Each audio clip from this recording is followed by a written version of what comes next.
Why the heck not?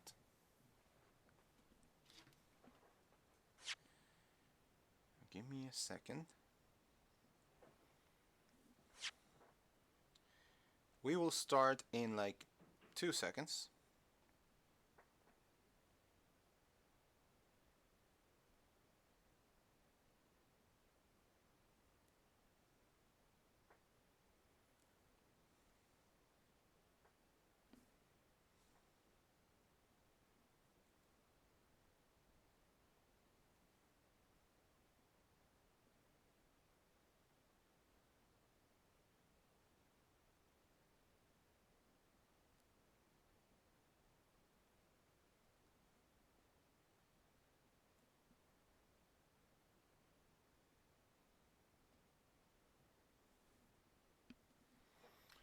Alright, that's good, that's good. And let's do this. Gonna be hearing a little bit tippy tapping here and there.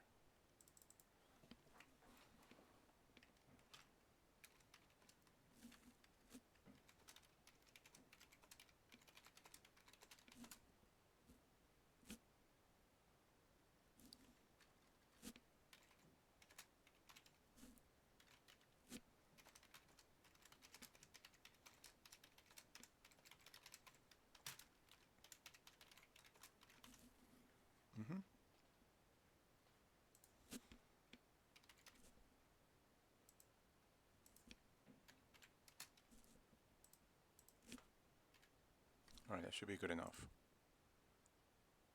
Alright. Hoping that the tags have changed a little bit and I sent everything else. Okay.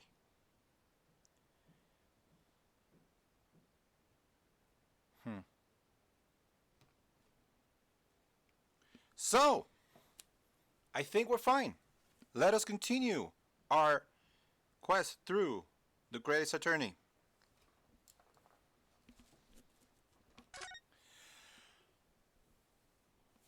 I guess I'm gonna make this official. Hello everybody, my name is Nicobrad. Welcome to the Greatest Attorney.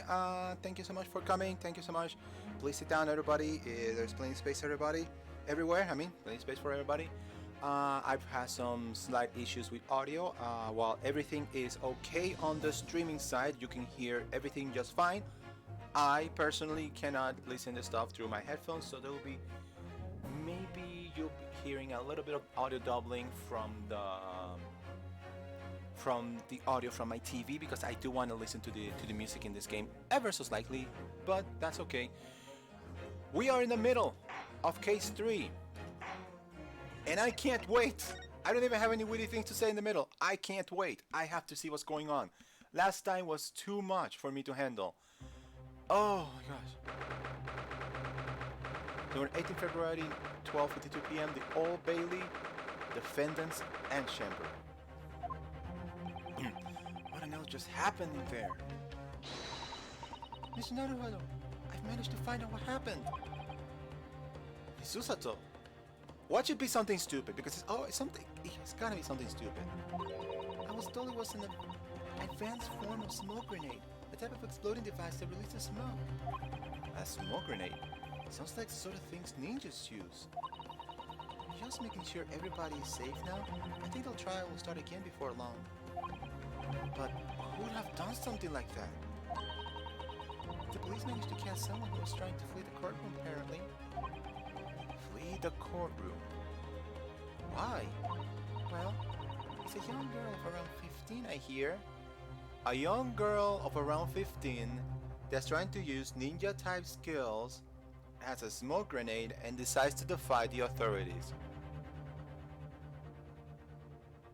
Sounds to me like somebody we know from another game. A young girl? Then, could it be? The other passenger that McGilded was just talking about. About that other passenger. I still have a bone to pick with McGilded. Oh, do I do. My thoughts exactly. So he wasn't lying. Oh, what's become of McGilded actually?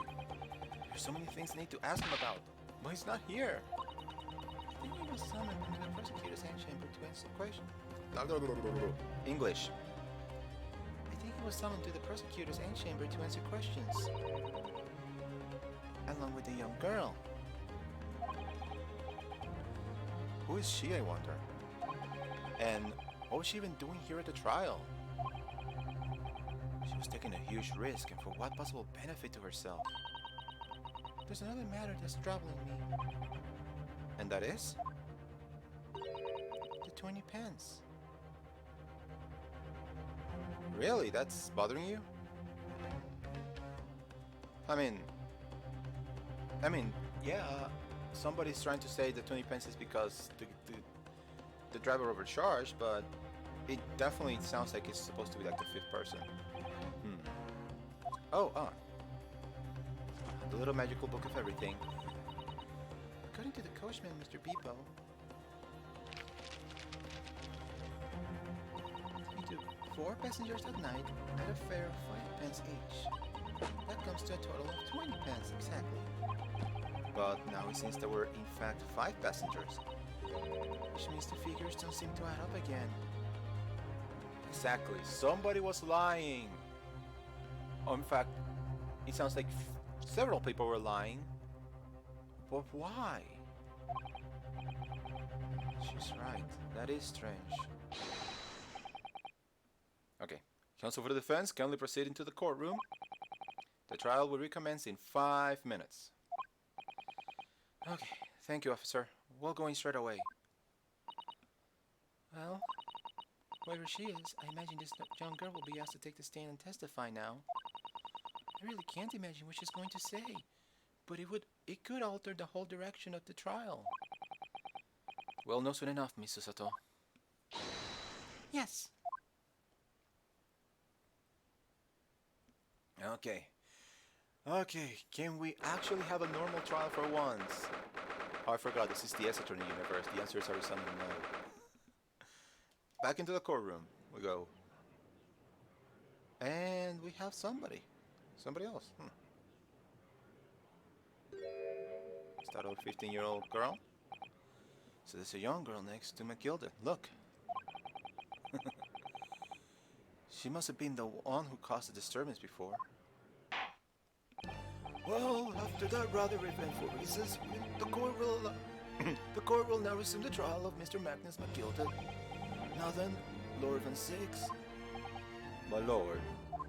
I believe you have established the cause of smoke, which failed proceedings earlier.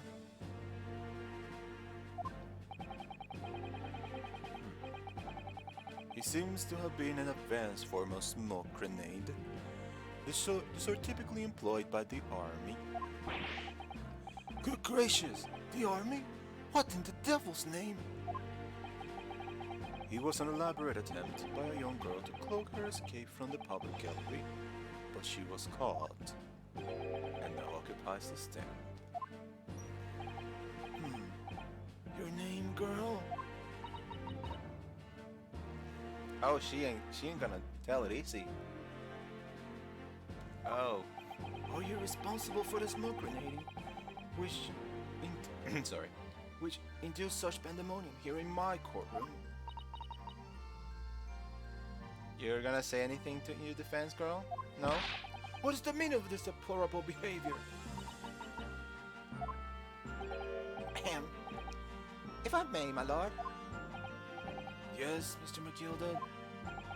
I think perhaps I have to explain here. Why is it that these wheelers were here in the first place, and why she tried to bolt like that? It is all tied up to the events of the night, or so it is.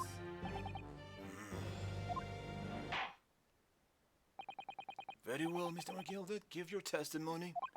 You will explain to the court exactly how this young woman is involved in the case.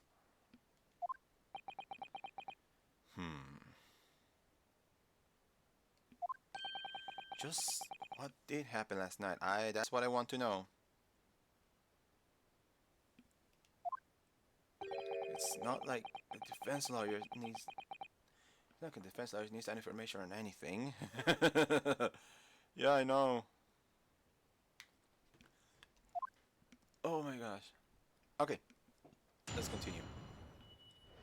So, can you tell us about the young girl? I think I know what's gonna happen in this testimony, but we'll see.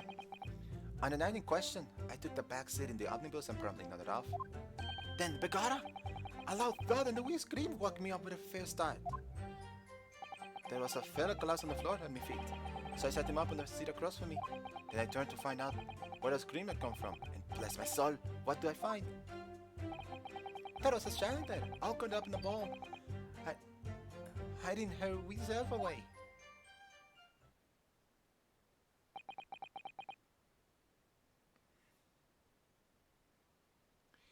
This suggests one of three things. One, she's the killer. Two, there was a sixth person, which already starting to sound ridiculous. Or three, it was a suicide. The suicide part, I think it's very, very unlikely, so I don't know. Well, let's just keep going. I remain somewhat baffled, I confess, but from what I gather, on the night in question, this young girl was indeed riding on the omnibus. Is that correct? This is exactly as the defense counsel said. This last was the fifth passenger, my lord. So we found the mysterious fifth passenger. Very well.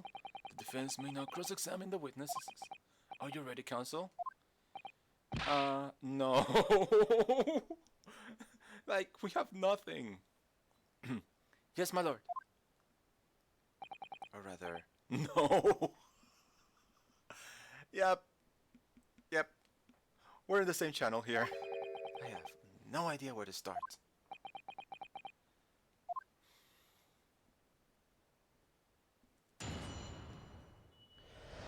On to the cross-examination.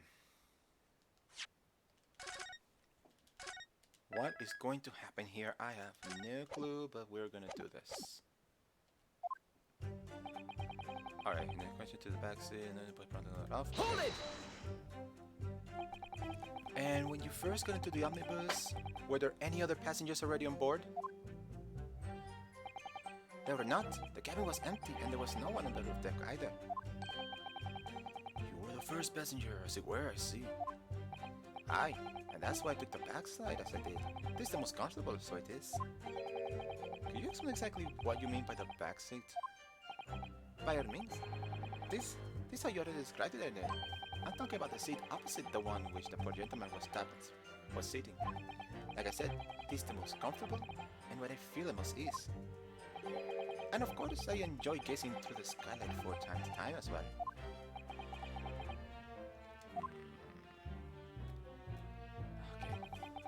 Okay, loud thud, we scream, woke me up with a first star. So, it's fair to assume that according to his testimony, if it's true, he was sleeping up until from the time he got in, up until the time of the murder. And the scream, are we to assume that the scream was from...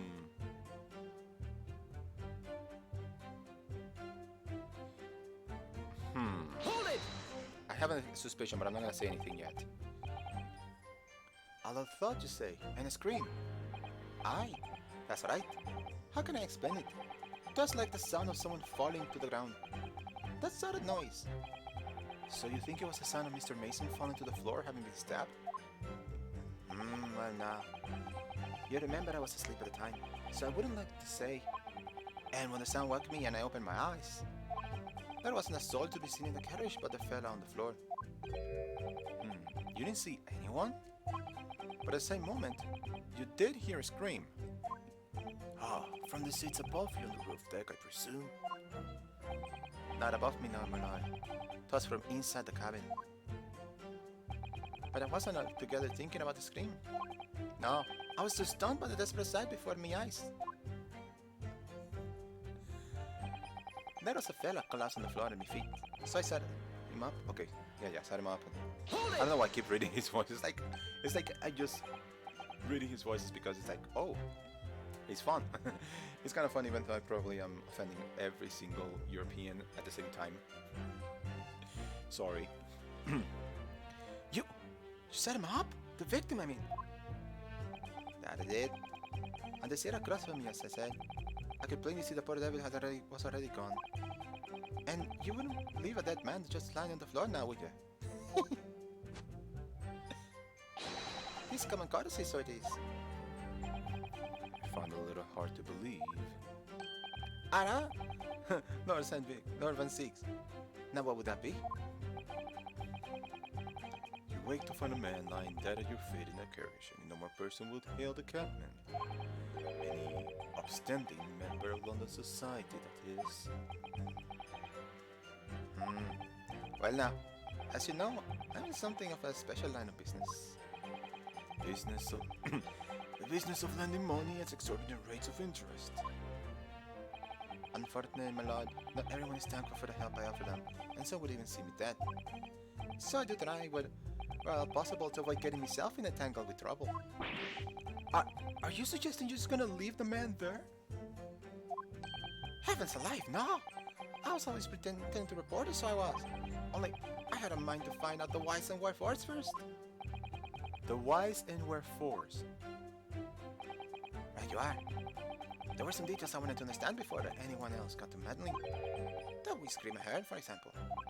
Wouldn't you good self just do the same? Yes, the screamer says he heard at the same time as the thought of the victim collapsing. Then I tried to find out where else could it come from. And yeah, and what did you find? I'm afraid I don't understand. I'm sure you told the court that there was no one else in the carriage except yourself and the victim. So I did, sir. So I did. As far as I can see, that is. What do you mean by that? Well, no, this is a good thing. That whiskey in my hair was as I woke up. It came from, if you'll excuse the vulgar expression, under my backside. Oh. Good gracious! Under your backside? He said backside. I mean, I lifted the seat of which I'll be sitting. I found that also a wee cubby hole there for storage. Isn't that good? We can examine the omnibus ourselves, remember? Yes, of course, the whole bus was submitted as evidence. That would be a very good time to have a thorough look around inside. Okay, that's a clue. We're doing it. That's a clue if there ever was one. Let's go inside.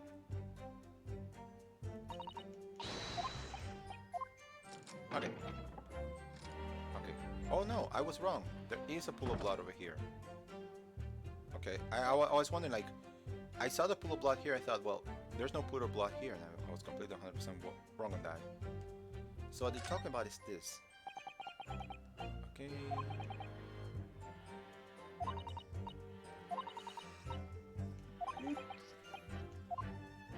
Oh wait, I click on this. I'm clicking this. Not the. Okay, see, it has a handle. It seems. Open the handle, and what's in here? Storage compartment. There's nothing there. What? Wait, it's empty. Wait, last time I checked, there was stuff in here. Huh? Last time I checked this, there was some stuff in here. Huh?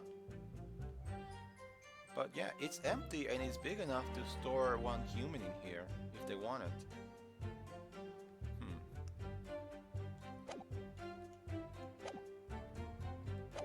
That's strange. And that's where I found it. That's where you found this little lady. There's a shell in there, all curled up in a ball, hiding her wee self away. Hold it! Alright. You say she was hiding herself? Aye, that's right. It was hard to see in the dim lamplight, but she was all caught up in the wee ball. When her eyes met, well, me heart nearly stopped beating in my chest. You're really overacting this. Still and all, I pulled her arm under there and sat her in the seat opposite so I could have a wee chain walk with her. The seat opposite? That's right, just next to the dead gentleman there. You saw this young girl next to a Sorry, you saw this girl next to a corpse, sir?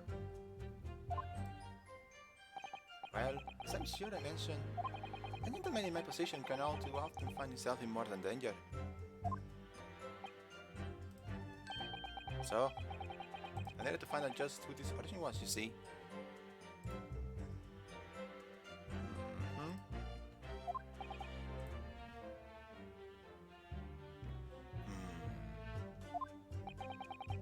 And right I was in the middle of what talking head, I heard another scream. I felt his voice this time. Presumably that scream was Mr. First, who was sitting on the roof deck seats.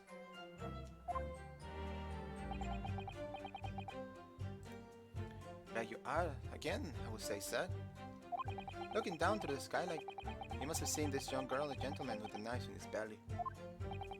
In other words, the previous witnesses did not in fact see you at all, Miss Gilded. What they believed to be yourself and the victim was in fact this girl and the late Mr. Mason.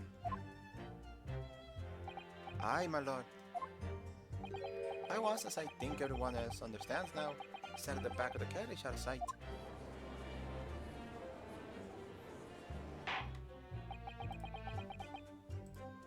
It is certainly plausible. The defendant is somewhat diminutive in stature, and readily confused perhaps with this young girl. After that, of course, with a scream from the gentleman over us, the driver realized something was wrong and pulled the horses. Thank you. I've heard enough. The events as explained are clear in my mind. However, at least one conundrum remains. Who is this girl?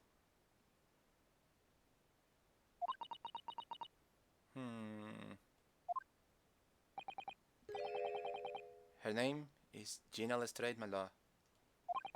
She's a stranger, earns a cross among large crowds, relieving people of their purses. Was commonly called a pickpocket. What? And that's what she wanted. This girl here?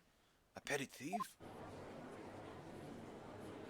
I mean, considering in the world they lived in and considering the world nowadays too, yeah, I would 100% understand why, people will have that blah words, blah. I would understand why people like her would be pickpockets. Not that I would want a pickpocket of me at any time, but yeah. Order! Order! Is this true, Miss Lestrade? Lestrade? I guess Lestrade. Ah, Lestrade. Stray. Miss Lestrade, you will answer the question. Whoa! How dare you! What is the meaning of this? That is new. And she gone. Oh, the girl, she's gone. Open your eyes. Open your eyes. I'm over here. Good gracious. Oh! What was the point in that little side step? I know what you are thinking. Brothers are all the same. This dirty little dipper, you say, slipped up and got caught on the job. She got herself back into a corner so she knifed the gent. Go on. That's what's on the higher side, ain't it? Oh, she's got sass for days. I mean, considering she's a street urchin, she probably needs it more than anybody else here. No, not at all. This is a court of law. We're here to determine the truth, not cast. Green means poison. No, I've been poisoned. Nice for cowards. Only thugs use weapons like that. All I need for what I do with these fingers. I'm a professional, right? Maybe not in your eyes, but I got pride in what I do. Let me guess. You don't count smoke guns among weapons for thugs. Oh, well that's... yeah. This is in the bag I left the other day. Down there where they keep the four-wheel drags. It's nice, ain't it? I like the big best. Oh, do not wave that thing in my direction again! Are you going to stop this? I mean, are you actually going to do something valuable and stop this? No? Didn't think so. So, You admit that you were riding the omnibus on the night in question? Pick your words carefully, Jaina, because he might actually make you complicit to murder. Is that right, lass? You can tell him the truth now.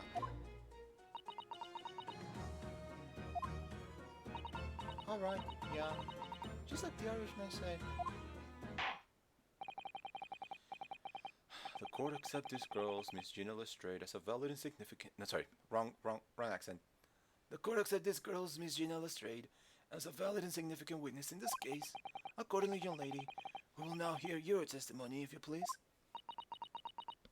Gina, you will tell the court exactly what happened in the omnibus on the night in question. Alright, if I had to. If I ought to. Sorry, so she has some sort of like Cockney accent, and I cannot for the life of me like replicate that. So I snuck inside the carriage before they hook up the horses, just like always. But it was a vital waste of time. I got nothing to show for my travels at night. I tell you, you can't see a blind thing in the hiding place. It's pitch in there. Then, after a while, I heard this loud bang. Nearly jumped up my skin, I did. And the screen just came out. A loud bang. It's because of that, you so found me. He really helped me to get away, man. A loud bang? Yes, he let you go. I fail to understand why you let this street urchin go, Mr. McGilded. Oh, there's simplicity in self, my lord. You see, she couldn't possibly kill the other passenger. I knew that for a fact.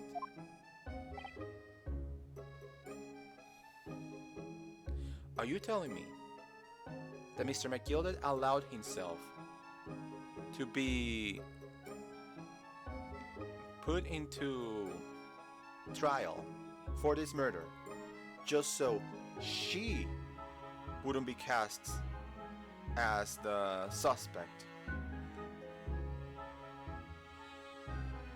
Huh.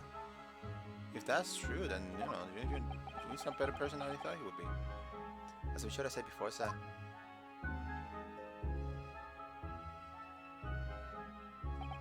I was sitting right on top of the place where she was hiding herself. I think a demonstration is called for. This is what I said that night, and the cubbyhole in which you have spoken. And the cubbyhole in which you have spoken is underneath the seat, I presume. We opened. There doesn't need to be anything there. Yes, it does appear just large enough to accommodate someone of the girl's stature. Aye, but of course, the wheelhouse was stuck in there, because I parked myself on the seat for the duration. Oh! So you see, that's why I let the last point. I knew that if the police found her there, they'd automatically assume she'd done it. But I couldn't leave myself as a young, if I knew I was ruined when all the time I knew she was innocent. Even though you must have realized your action would result in your own innocence being called in question. Not at all, my lord. Not at all. I knew in my own heart that I was innocent. So I thought it was worth taking a punt for my own good name for the sake of these less fortunate lass. My goodness! Oh, what a perfect gentleman! I mean, if this is true, then great on him. My lord, this is a fine example of a man cannot possibly be guilty of a heinous crime like this.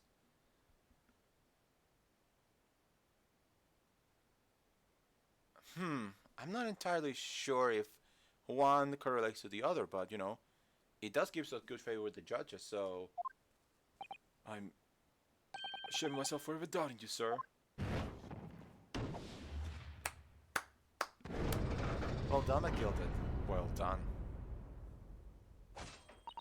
We calm, calculated reasoning. What? Okay, I don't want to rise clear at the truth every time.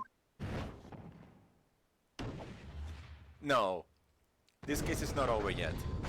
There is no way they're gonna give me the not guilty rated at this point. There is no way. Saints alive! All 6 members of the jury essentially leaning to a verdict of not guilty?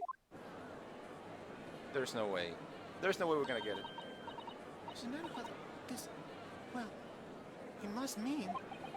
Must mean what? The Veritarius! I'm actually a little bit excited. This is actually kind of cool. We've won? Are you sure? Objection! What the hell? Dude, put your shoes down from the table. You're sullying the table. If the sight of my iron-heeled Wellington offends, pray do forgive the discourtesy. What the? This really is a consummate example of the one monumental flaw in British judicial practices. Oh yeah, I assume there was more. I assume there was plenty more. But let's see. Let's continue. Where evidence and reasoning should be paramount, emotions rules the day. Okay. Emotion. The witness's latest statement gives us a clear insight into his true nature. What do you mean his true nature? Exactly. Do you really think Scotland Yard would have made such a glaring omission? Wait, weren't you the one who just a couple of... Not even too long ago you were saying there is no 5th passenger and you're just gonna say, oh, there really was a 5th passenger all along, we just looked into it and it was no problem. After the incident, the omnibus was comprehensively searched by officers of the police. Obviously, the interior of this cubbyhole, as the witnesses put it, was included in their investigation. Right, and... the compartment under the posterior seat was full of the coachman's belongings. You underestimate how people can be very, very, very malleable.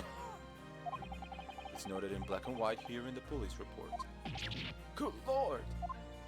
The evidence has been tampered with. In order to corroborate Mr. McGilda's story, someone has unlawfully removed everything from under the seat. Oh my gosh! I found that out when I just looked at it. It's like, wasn't there something in there? I said that, like, not 10 minutes ago. It's like, here it is, coming back to bite my butt. Yeah, we know. Naruhado. You walk like 10 steps back to get hit in the head with the wall and then just fall down on the table, of course. Order! Order! How could such a devious contrivance possibly have an effect, the council? Naturally, we must acknowledge the deficiencies of the constabulary in allowing this to have happened. However, I assure you when the omnibus was wheeled into the courtroom this morning, and I know that because I did examine it beforehand, the compartment under the seat was not empty. Yep, I did examine and it was not empty before. If I hazard a guess, it was when the smoke bomb hit. Well, my Nipponese friend... me? When the carriage was submitted as evidence, doubtless you examined it in fine detail as would any self-respecting practitioner of the law. I did. Pray, what do you find the condition of the underseat compartment to be? Crap. To be sure, the gentleman will be able to clear this up in a jiffy. Sorry? Go ahead. You tell the cardinal fella. How this is all an elaborate excuse by the desperate Lord Van Seeks. Oh, crap. So here's the thing. When it comes down to it, I think we need to go for the truth. Well, counsel, do you have something to say on this matter? How am I supposed to answer to this? What can I say about the state of the little compartment under the seat in the omnibus? Alright. Okay, obviously the game wants me to say the truth. And I'm going towards the truth. I don't know if any of the other answers have like the funny answer, so... Okay, let's just go for the truth. Alright. I really don't know if giving this answer is helping my cause as counsel for the defense. But as far as I remember, at least... When I first examined the compartment, I'm fairly certain there were a number of articles inside, yes? Are you sure, counsel? Ah, Big Whist! What are you saying now, you daft dog? I thought you were on my side here. I'm on the side of truth, so you need to do better. What game are you playing? Your task is to defend the man in the stand. Why would you say something to compromise his position? Simple. I'm gonna look at it. As the advocate for the defense in this trial, I confess I'm still not entirely sure where I stand. But it seems to me that I should state what facts I do know as clearly and honestly as possible. Interesting. It's not altogether pleasing, fella. I'm simply telling the truth, Mr. McGilded. Well, don't forget that you're supposed to be representing my best interest here, lad. Nothing. A fella's memory is a curious thing and not altogether reliable. No. The court must consider the facts. That the cubbyhole in their seat is as empty as the devil's heart, so it is. Do you think perhaps it could be in your best interest now to admit that you might have been mistaken?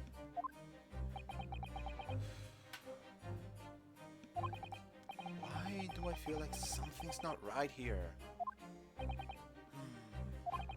Should I like the jury to wait on this matter, I think? Nothing to say? The compartment is assigned to house equipment used to maintain the smooth running of the carriage. The Guild's rules state that omnibuses should be properly and fully equipped at all times. So clearly wouldn't have been empty on the night in question. Beppo isn't that irresponsible. Ouch, that irresponsible. That might have fully serious and pick person lying. Crap. We were this close. We were so close to Yo, Blazing! How's it going? Welcome, welcome. We are in the middle of the tables being turned on us. We were this close from victory. And now because of one small discrepancy, now everything just goes to hell. I can't believe I was nearly taken in. The stinking British always stinkers. Nothing but cowards, a lot of them. What? Oh no. It's a trick! Of course it's a trick!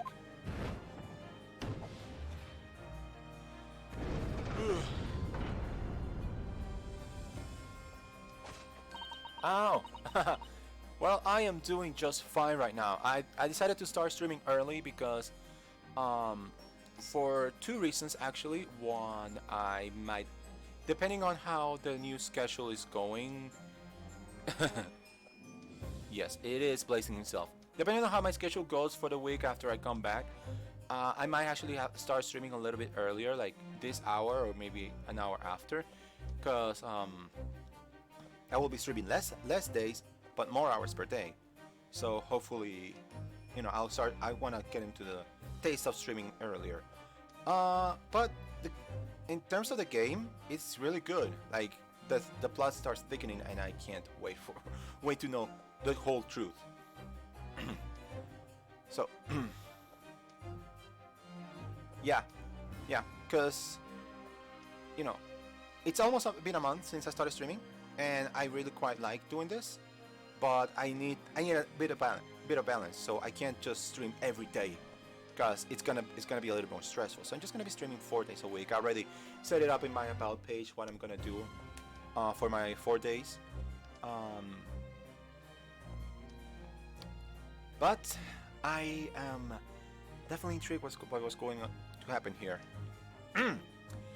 Quite so, I must concur here.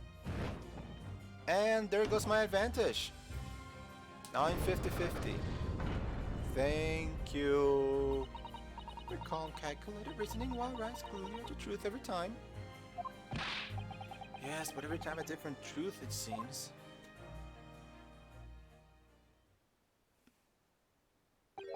My lord, I humbly exhibit the scales of justice.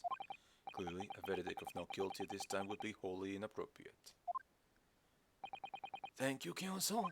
But before we proceed any further, there is the matter of the outstanding cross-examination. Let's do this. Counsel for the defense, begin your questioning of the witness, please. Okay, my lord. Yes, my lord. What just happened here? The whole balance of the trial just shifted almost beyond recognition.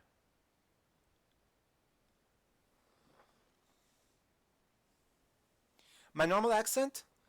Let's see. My normal voice, which is now my normal speaking voice.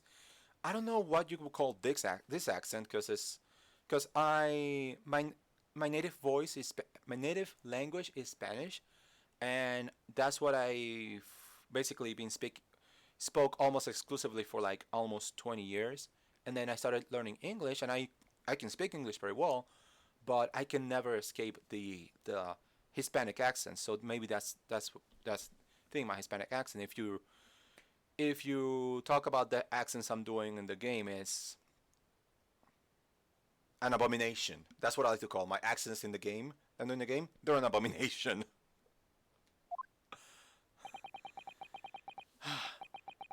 The Reaper at the Bailey's at work. It was him.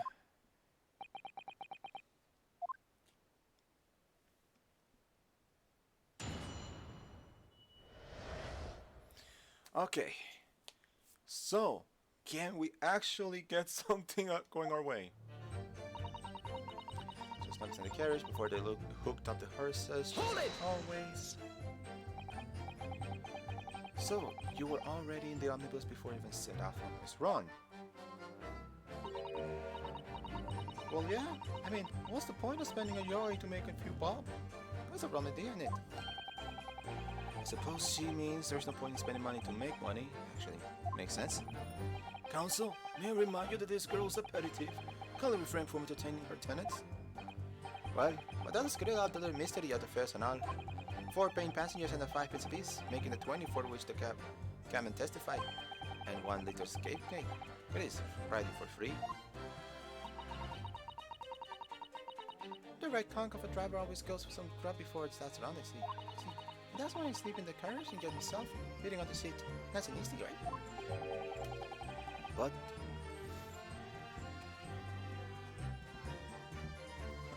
But your hiding place is a storage compartment. Oh, that's actually kind of cool. I'm trying to think. I might have met some Brazilian people, and there were some really like very, very jovial people. I really liked the Brazilian, the people that I met. And learning a new language, my word, it is tough. Like, I tried to like learn new languages, and when I find out just how much I have to do, especially for a language that I don't have to use all that often, like Spanish and English, I use them a lot. Oh yeah, yep, that'll do it. That would do it. But at least you have an excuse, because your girlfriend is Brazilian, so you're gonna have a chance to use your Portuguese with her. Me, like, if I wanted to learn Portuguese, like, what's the point? I currently, personally, have no use with Portuguese or any other language other than Spanish or English. But honestly, props to anybody who decides to learn a new language. That takes a lot of brains. Full of equipment for the coach, no?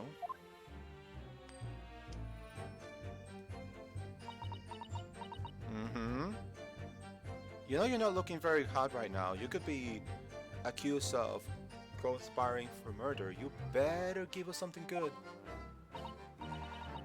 Yeah, there's brushes and buckets and whatnot in there, sure. I was shocked all out and crying in a corner somewhere. Not one ever seems to bother much. And And yet, according to the report, Philip, police officer who first arrived at the scene, the compartment was full of such paraphernalia. Well, I don't know nothing about that. Like I said, I moved all the stuff out so I could ride under the seat. That's all I can tell you.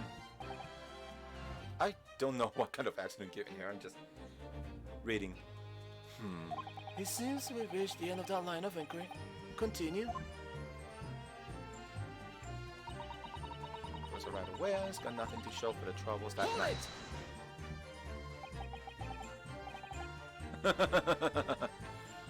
Oh my gosh. Like I said at the beginning of the playthrough, this is gonna be me doing abominations of actual accents. Sorry. My big apologies if that kinda doesn't jive well. Where's the time? What's that? Well, it was nice about me. Okay, sorry. Well, most nice about me on the God permit at least some of the English. I can speak English. I know I can speak English. Most nice of me on in the God permit at least some of the time. God permit. Okay. I beg your pardon?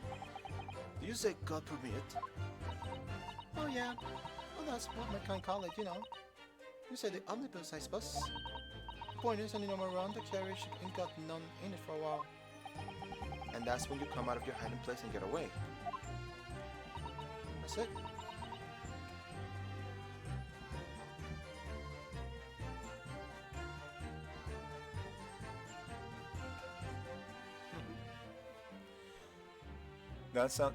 That's really cool. That's really cool. Because honestly, that I don't know if I could make that. I don't know if I could do that.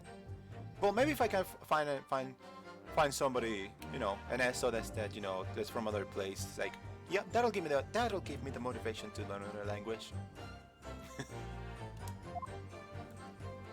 But yeah, it's really cool that you already are that advanced.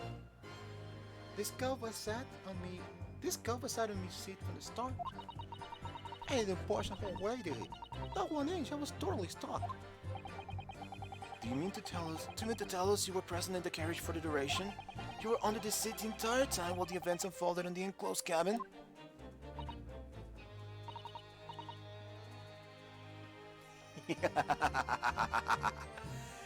You know, I'm not against getting you know, going out with somebody, but you know, right now I have a few other priorities that kind of like occupy my mind. But you know, whatever. If somebody comes in and you know, I find her attractive and it's like, okay, you know, let's just go out for a night on the town. Why the hell not? To be sure. I was shocked as anyone. You don't expect to leave the cushion even sat on to find a child now, do you? So, this Miss Lestrade couldn't possibly be the culprit then. You're gonna party. Hell yeah, party. Like, no. I know several places we could go in this town. Hell yeah, I do. Like, there's not nearly as much as you would find in some more higher populated places, but there's still some places to party. Yes. Party all the time. I tell you, you can't see a blind thing in a hiding place. Hold it! So, you couldn't see out of the cabin at all? Not yet. Most days I push the cushion up with me head and look at the crack. But I can't have a butcher's hat who I'm gonna fiddle. I thought you were a pickpocket, not a butcher. I mean, I can have a look. The seat I get on there ain't as plush as the other one, you see. So most of the time, the passengers plan themselves opposite. Interesting. But for some reason that night, this year, Irishmen spent the whole journey right over me head. And for that reason, you weren't able to push the cushion up to peek out. I see. Truth is, I ain't too happy in small dark places. Feels too much like being drawn in the clink. But it's the only place to hide in them carriages. So it's Upson's choice. Why doesn't she just stick the pig in people's pocket in the open then? Take a wild guess. It's the open. I said there's some reason that she's not letting on, judging from her demeanor. So anyways, I was a bit scared, but I had to stick it out until there nothing else for it. Then after a while, loud bang. This is what, it's kind of weird. Loud bang. I don't remember there being a loud bang in any other testimony, so what's going on here? When you said a loud bang, do you mean the noise of someone falling on the floor? Good man, I suppose. I don't remember so well. Point is, it made me jump. And you let out a scream involuntarily. That's right. And then I felt the cushion over me get lighter all of a sudden. Presumably when the defendant got up in order to help the victim, yes. Or not. Or you have to ponder this. You have to ponder this. If what she's saying is true, then that's saying that she didn't feel the man leave until after the body fell down. How, if they're in opposite directions, would he be able to like stab him like that? Like, does McGilda suddenly know how to throw knives? I mean, stranger things have happened, but I don't think this is the case here. It could have been the moment the accused stood in order to stab his victims, could it not? Well, girl, do you see what happened at the crucial moment? Oh, what? Yeah, I saw it. Huh? I pushed out the cushion and I had a quick push as well. I had the chance to deny. Irishman was sitting on the block while falling on the floor in the seat opposite. Okay. That matches Mr. McGilda's account, of course. But then, the fellow student turns around and looks right at me. I sunk back down again, but it was too late by then. I should never have risked looking. Nope, probably not. It's because of that, this swell found me. Yep. Hold it! So tell me more about that, though. And when Mr. McGilda discovered you, he pulled you out of your hiding place. I was scared stiff, I was. He dragged me out and sent me down in the seat and all. Next to the victim, Mr. Mason? Yeah, the bloke got a knife in his guts. He was still bleeding. I'll bet it was like, holy crap. In the carriage lurched a bit, and he ended up falling onto me. What? That sounds... Ooh. Both me and my hands could cover in blood. Made me feel sick as a dog. And there's the mystery of the bloody hands then. Both her hands covered in blood. That must be what the rooftop passenger saw. After that, I believe you talked with Mr. McGilda for a while. Is that correct? He asked me some stuff. Wanted to know my name and what I was up and that. And I heard something from above. Someone screamed. Yes, Mr. Forrest on the roof deck, one would presume. Well, I didn't want no one seeing me face, so I didn't look up. Then the officers with Drama's Marshal sent this here Irishman says to me. Get back under the seat. I'll see that you can get away later. Curiouser and curiouser. All 6 members of the jury had decided the defendant was innocent. And then this happened. Alright, we need to figure out what happened, and I have absolutely no clue what's going on. One brief shiny moment, yes. It's clear that they're all still very unsure. If we could just find some conclusive piece of evidence among this new testimony, I'm sure we could clinch the verdict we want. Yes, I think you're right, and I have this niggling feeling something's bothering me, but I just can't quite put my finger on it.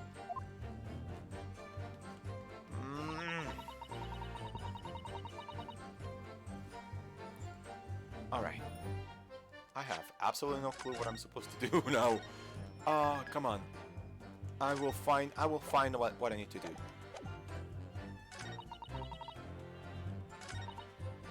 She knocks on the carriage. She got nothing. She couldn't see a thing. Loud bang, nearly jump, and the scream came out. And Oh boy, can I figure this out? Can I find out what's the problem here? Let me look at the evidence I got. Under weapon, the omnibus, defendant's leather gloves, crime scene photo, autopsy report. Is there anything I'm missing?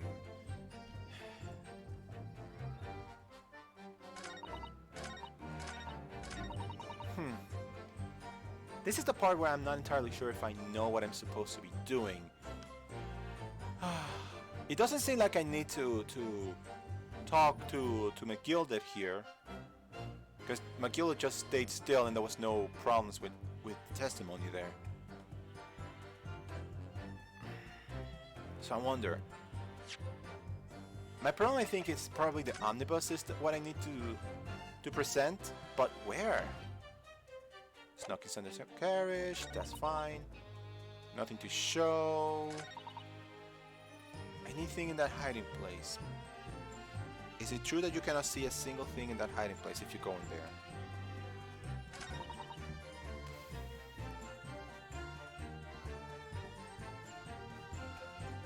I'm not entirely sure. All right, if you know, okay, I'm doing a call.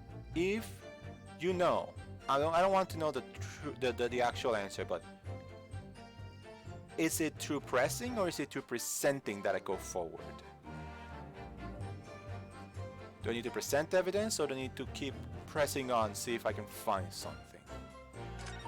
Because if you know, if you don't know, then I can just, I think I can just figure it out.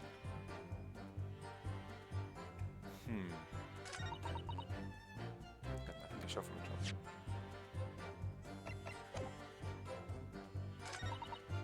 It's just nothing that nothing jumps out to me. Hold it!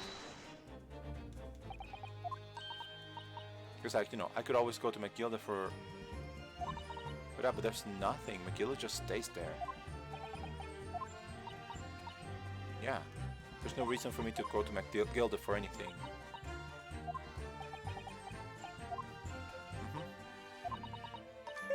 Oh wait, what? Huh? I ain't too happy in small dark places. Feels too much of being thrown in the. Why are you laughing? I'm sorry. Why are you laughing? Is something funny, Mr. McGilded? Ah, I do apologize. Was there something on the matter, Counselor? I'm just wondering, Mr. Lestrade's last comment made something occur to you, perhaps. You seem to be thinking something to yourself. Oh, no. That's nothing important. I was feeling bad for the poor lass is all.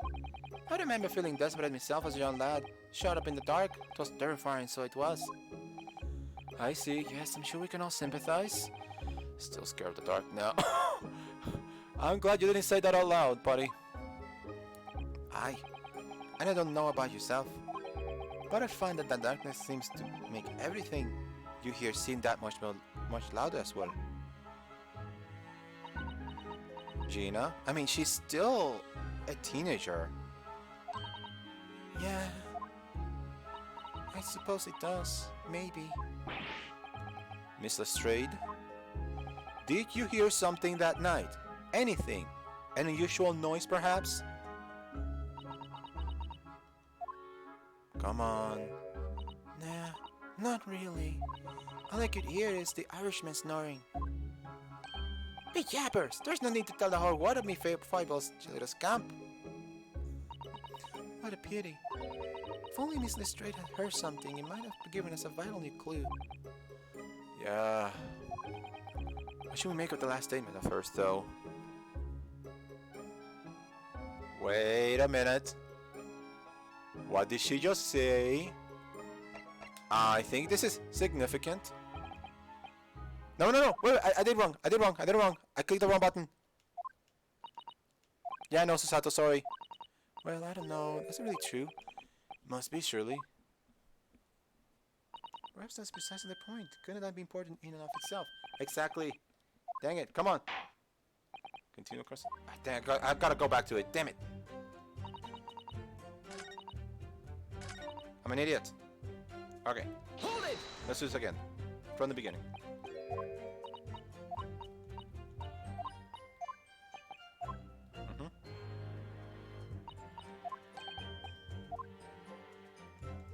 Was it third one, I guess, that I did? I don't remember.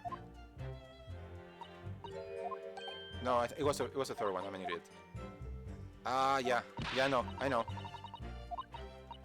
I'm doing wrong. I'm doing wrong stuff. Okay, so we're back. It's number 3. The one I need to press is number 3. Okay. Okay, so cabin, not a yacht. Yeah.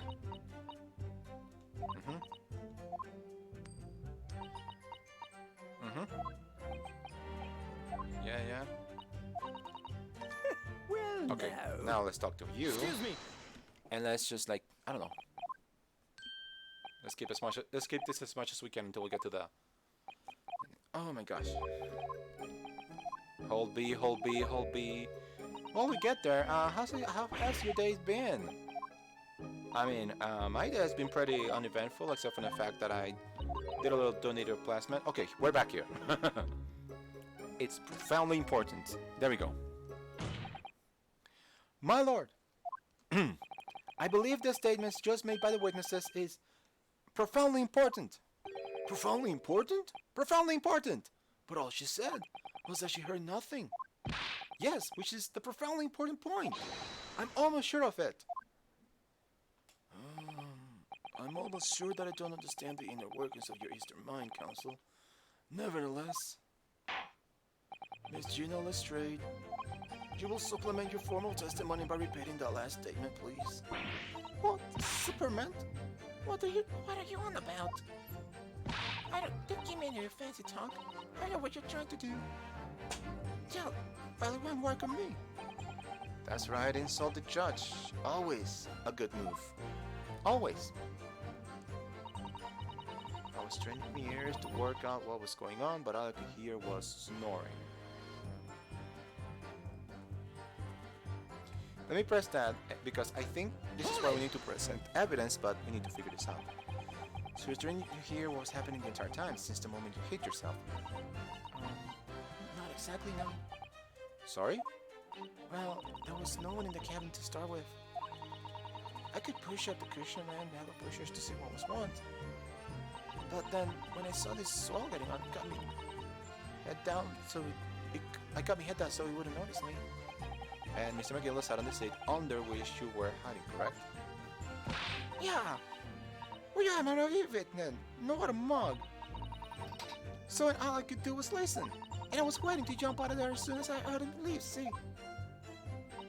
But would it? No, not likely. Even though we stopped here and there and never heard the door open. So I just had to stay put and listen to him doing driving his pigs to market, snoring like a whole dog he was. It's taking me a lot to understand what she's saying. Anything, Matilda?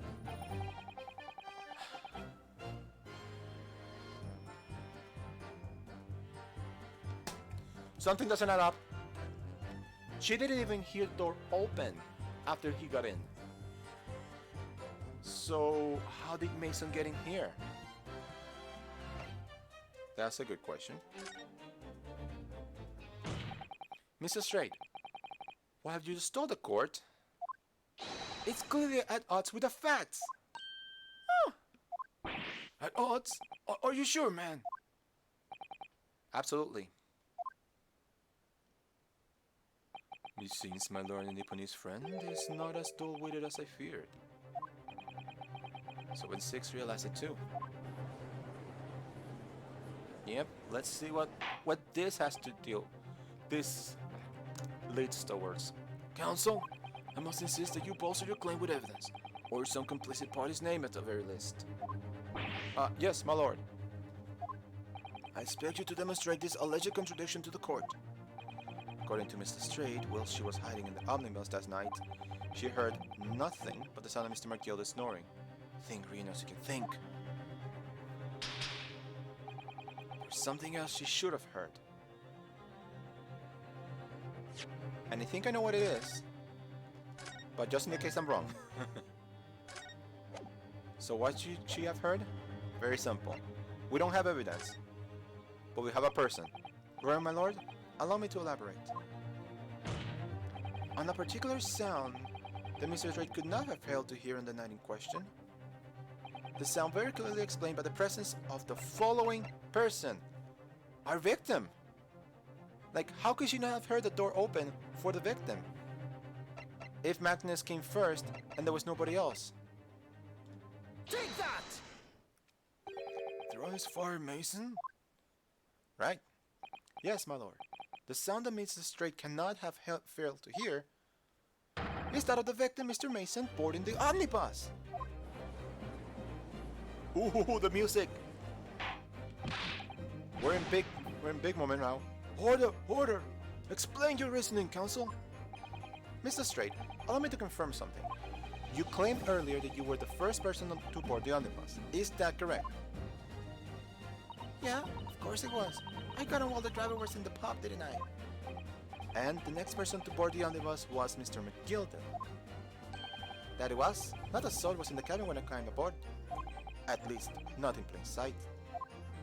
So you were, to all intents and purposes, alone in the enclosed cabin of the omnibus at the time. Did I not just say as much? I wasn't traveling with anyone else, if that's what you mean.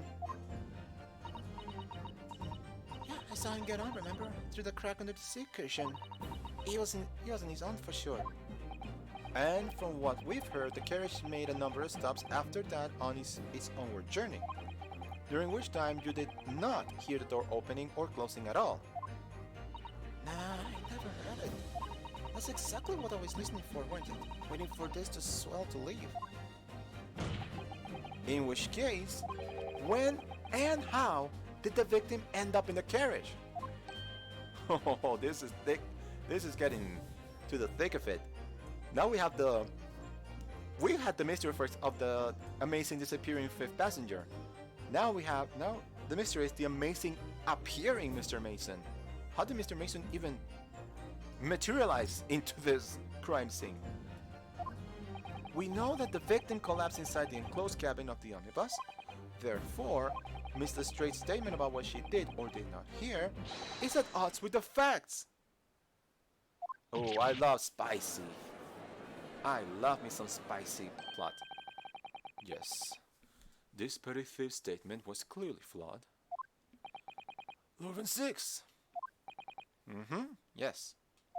He knew all too well that there was an inconsistency in Mr. Straight's statement.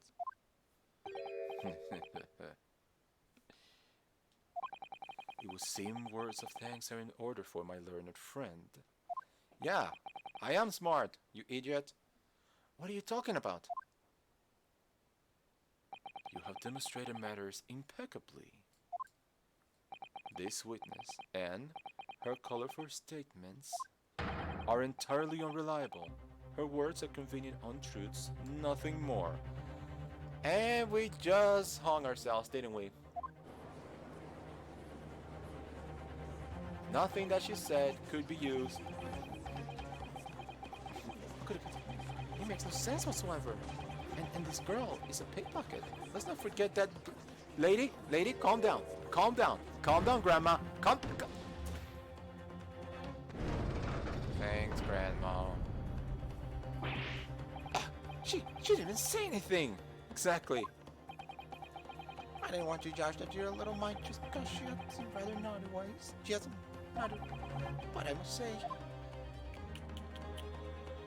I can't abide liars. Neither can I. No, Mr. Foreman, before you do something, I don't want to judge the girl just because she has some less than salubrious ways. But I must say, I cannot abide liars. Before you do something that you're gonna regret, please think this over and...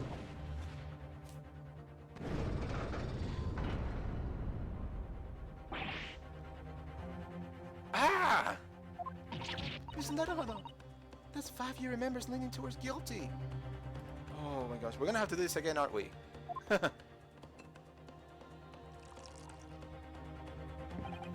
Well, your consideration for others is refreshing, my Nipponese friend. To the considerable troubles you have spared me.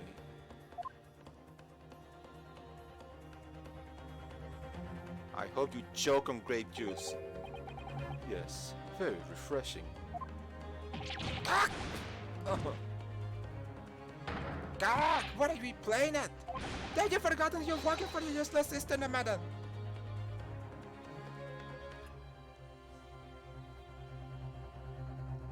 Watch it. Watch it. This garnish is perfect. What the hell? Bro. No, please. You're number 2, still only one left. Miss Naruhodo, the way this is going. I know, if we can't find some new way to convince everyone of Miss Markila's innocence, the judge will rule and we'll have lost. I very much wanted to believe the words of one of London's most respected gentlemen.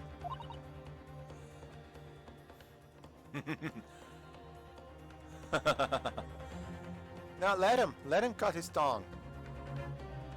I didn't like him to begin with. But those of us in service know we must accept hard truths. Now come on, lady, please, listen to me. Think this through. Hold it!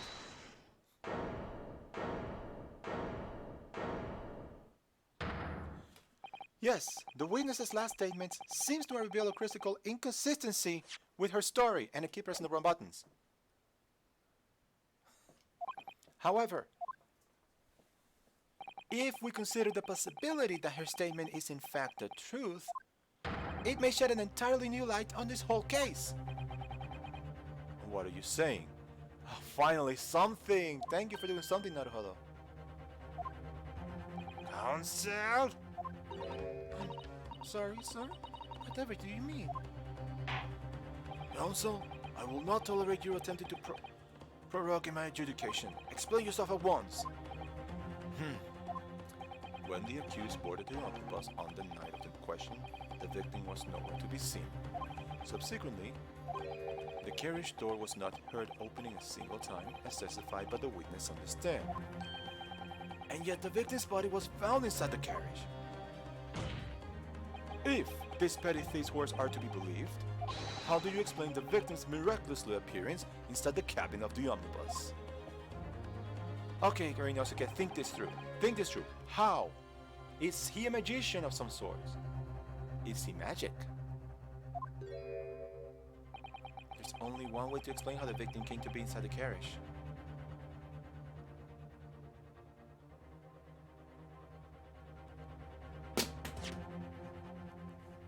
No! No! No! I think I figured it out! I think I figured it out! Oh my... Oh no!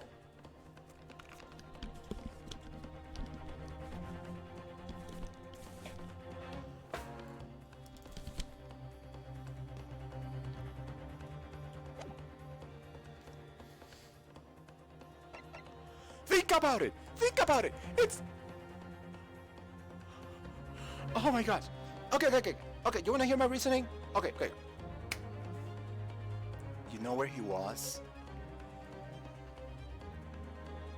You wanna know my reasoning? Let me tell you where he was. You wanna know where he was?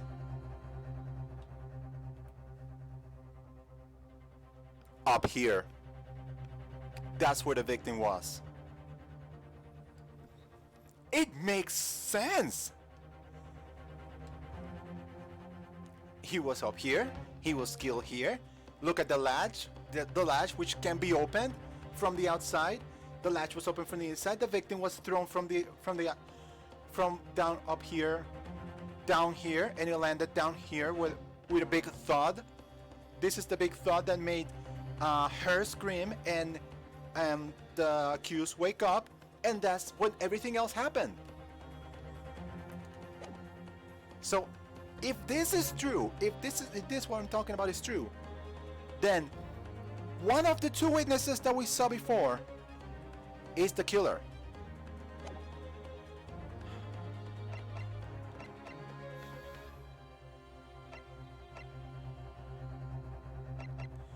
Oh my gosh. I think this is true. I think this is what it is.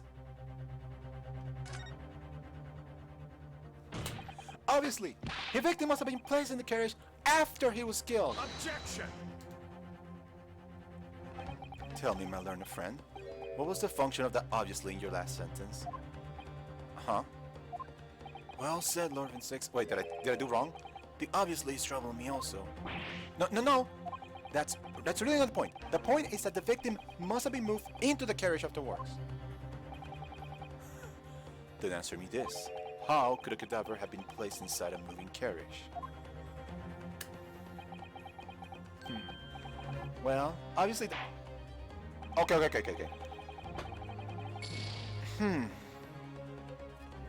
Okay. I must learn to ramble more relevantly. The penalty is evidently not heavy enough, judging from the Nipponese eye. If this petty... Okay. Come on, I have this. I know I'm right. There's no other way. If we assume this is right, there's no other way. I only have 3 points left. Oh my gosh. Okay. Think this through. Let's just go with there's another entrance right now.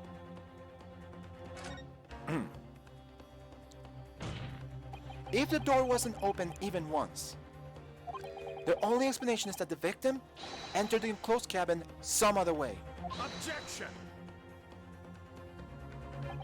I wonder what new fantasy you would come up with in your blind panic. But behold, the omnibus is here for all to see. You're looking in 2 dimensions, bro. Only one side of the enclosed cabin is furnished with a door. The other has only windows. Fixed windows which cannot possibly open. In short, there is no entrance to the cabin other than the door. Objection! And that's where I object. But there could be. There's one possibility you haven't considered. Oh, really? Yes, one other way inside that isn't the door. Another opening, the use of which allowed the victim to appear inside the closed cabin. Sorry, that wrong button press. Alright, counsel. The defense will identify the location of for the court.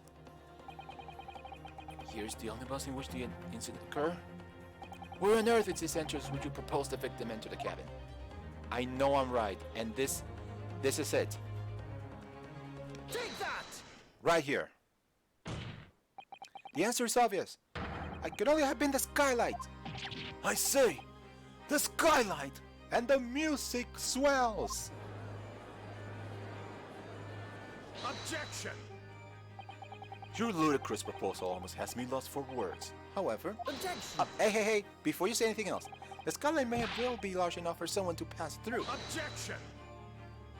So you claim. But do you have a shred of evidence to support your adult brain theory? I mean, we have the thing itself. Both Mr. McGilded and Mr. Straight said the same in the testimonies. They each claim to have heard a loud thud, such as the noise made by someone falling to the floor. This is what I'm talking about. Yes, which had already been explained, as the sound of the victim falling from his seat having been assaulted with a dagger. Yes, it has, but would a man slipping from the seat to the floor really make such a loud noise as the witnesses describe? A noise loud enough to cause Mr. Lestrade to let out an involuntary cry, in fact. Good gracious! Perhaps, in fact, that was the moment that the victim made his entrance into the cabin. No, let me rephrase that. The victim didn't enter the cabin as such. He fell into it. Objection!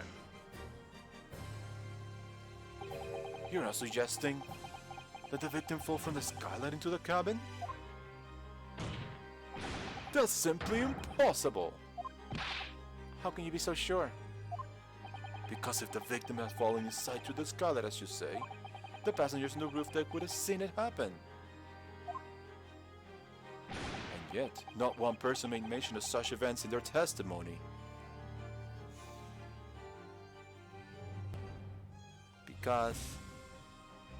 either they're both the killers or one of them is the killer. And of course they're trying to save their butts.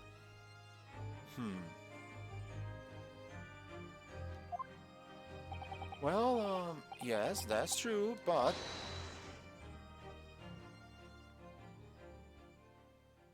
McGilded, anything? Mighty humble fella, make a wee comment here. Mr. McGilded. To be sure now, the two fellas who were sat on the roof that testified before said nothing of the victim falling through the skylight. But it seems to me, my lord, that is not so much a case of them not saying, but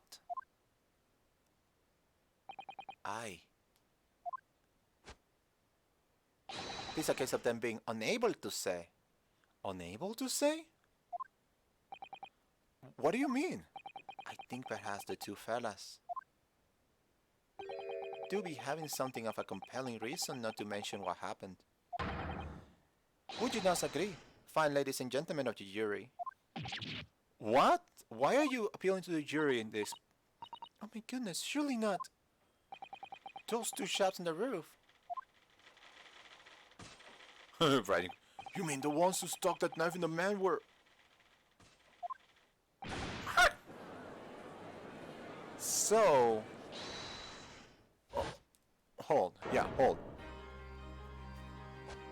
Yeah, we're coming with you right now. I'm just like... My mind is starting to blow a little bit. Like, wow. You... Like... Are we going in the similar direction as the first case, where it's like... It wasn't like they didn't know, they didn't insist that they couldn't say because they were told not to say. But by who? I go back to my original theory, which I said a couple, 1 or 2 episodes ago, about who the knife belongs to. But I'm going to keep that to myself for now, because it might be 100% the wrong answer. Just what exactly are you insinuating here, you blitherer? You rotter, you say, you rotter. What are you insinuating? This is a flaming outrage. I have a good man to give you a blanker in a minute. He'll give you a shiner in a minute, he said, and so will I. Mr. Fairplay, you're effectively accusing me, a city gentleman and well-respected banker? I'm me, a very angry hatter. Suggesting that someone like me could have stabbed a man in the guts? It's... I don't think they did it. I think there was somebody else, probably. It's a disgrace, it's scandalous, it's... I protest! I protest in the strongest possible terms! That's right, I protest too! How about you, you rotten scoundrel? 4 people, wow. Order! Order! Order! This is not the time, witnesses! I will not permit this wanton invasion of the stand. Return to the anteroom at once. But this is beyond reason, my lord, and it's outrageous! It's very hurtful, you know. My lord, if I may comment. Go ahead. Go ahead, Longman 6. I was in the defense. It was the defense that incited this outburst from the witnesses. My learned friend has seen fit to abandon all protocol and accuse the witnesses without proof. Accuse? I never intended to. It seems, young Nipponese, that your command of the English tongue is wanting. What? I never accused anybody? What the hell are you talking about? You propose to this court that the victim fell through the skylight from the roof deck of the omnibus. That hypothesis cannot possibly stand without the rooftop passengers being aware of the events. You have branded these gentlemen liars. You have intimated their criminal guilt.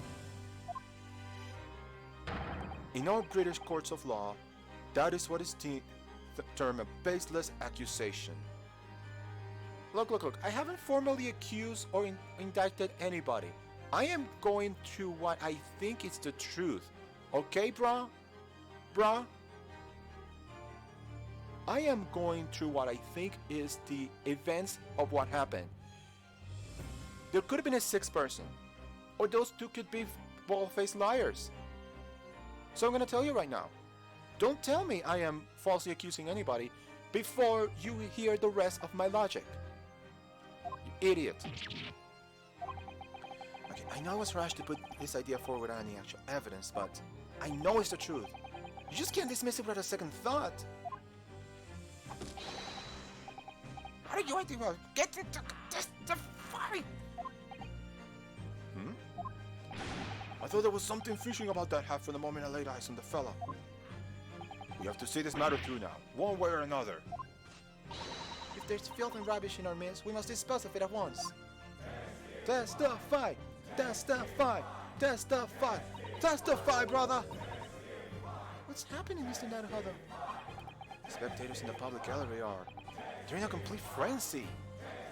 Usually the frenzy is reserved for the last case, but my word. Mr. Fairplay and Mr. First. My lord. You will take the stand again and make another formal testimony. In reference to the indictment brought by the defense. It wasn't a formal indictment. Yes, my lord. Look at him. He's absolutely out of it. Something is seriously wrong here. I don't think I'm here for this. Then why do you get here? Like...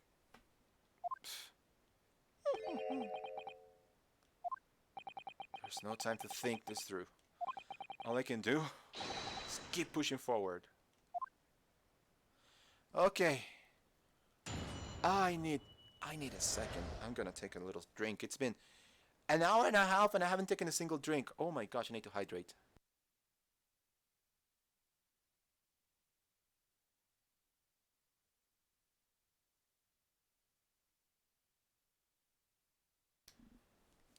Okay. Let's refute this accusation, apparently. We were the only two people up on the roof deck, dead or alive. I can swear to that. If anything happened where we were sitting, don't you think one or the other of us would have noticed? In any case, neither of us know the first thing about the victim. We had no reason to kill the man.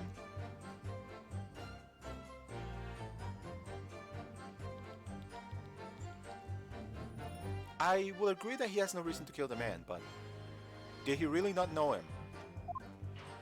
That scholar was shot the entire time, I'll tell you. We couldn't possibly have opened it. Thank you for the opening, though. If you're so sure the victim fell through the skylight, where's your proof? I have my opening, I just need to figure out what to do. I must say that on listening to this testimony, it's somewhat hard to imagine how either witness could have performed any malevolent act on this open roof deck without the other noticing forthwith. That's right. You see. We're innocent, I tell ya. Although logically, of course, your argument falls down if the two of you were in collusion with one another. Exactly. If there's some sort of collusion, or it's in sort of like, shh, hush hush, then, you know, if there's a third party. I think that, yeah, they could totally fall apart. What?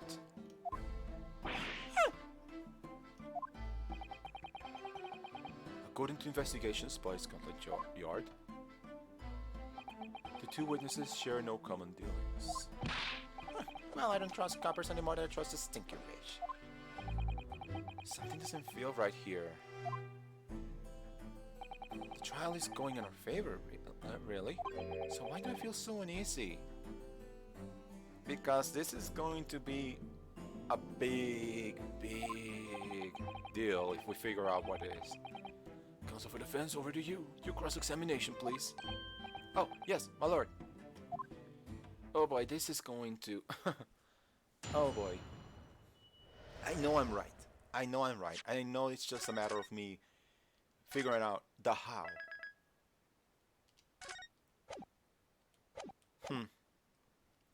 Okay, refuting the accusation. Let's see. Let's see what I can get from here. So as always, we press. Hold it! So in no time did the victim, Mr. Mason, climb out to join you on the roof deck. Absolutely not. Taken. No question about it, he said. No, not at all. Oh, but yes, of course. I remember seeing them both. I saw the victim inside the closed cabin talking with this man here. Is this true, Mr. McGilded? Yeah, I mean, my lord. I thought I was going to pity myself. I boarded the omnibus alone and nodded off inside almost immediately. That's an outright lie. Without doubt, you were engaged in... Let me stop you there, fella, and ask. Do you have any evidence at all? At all?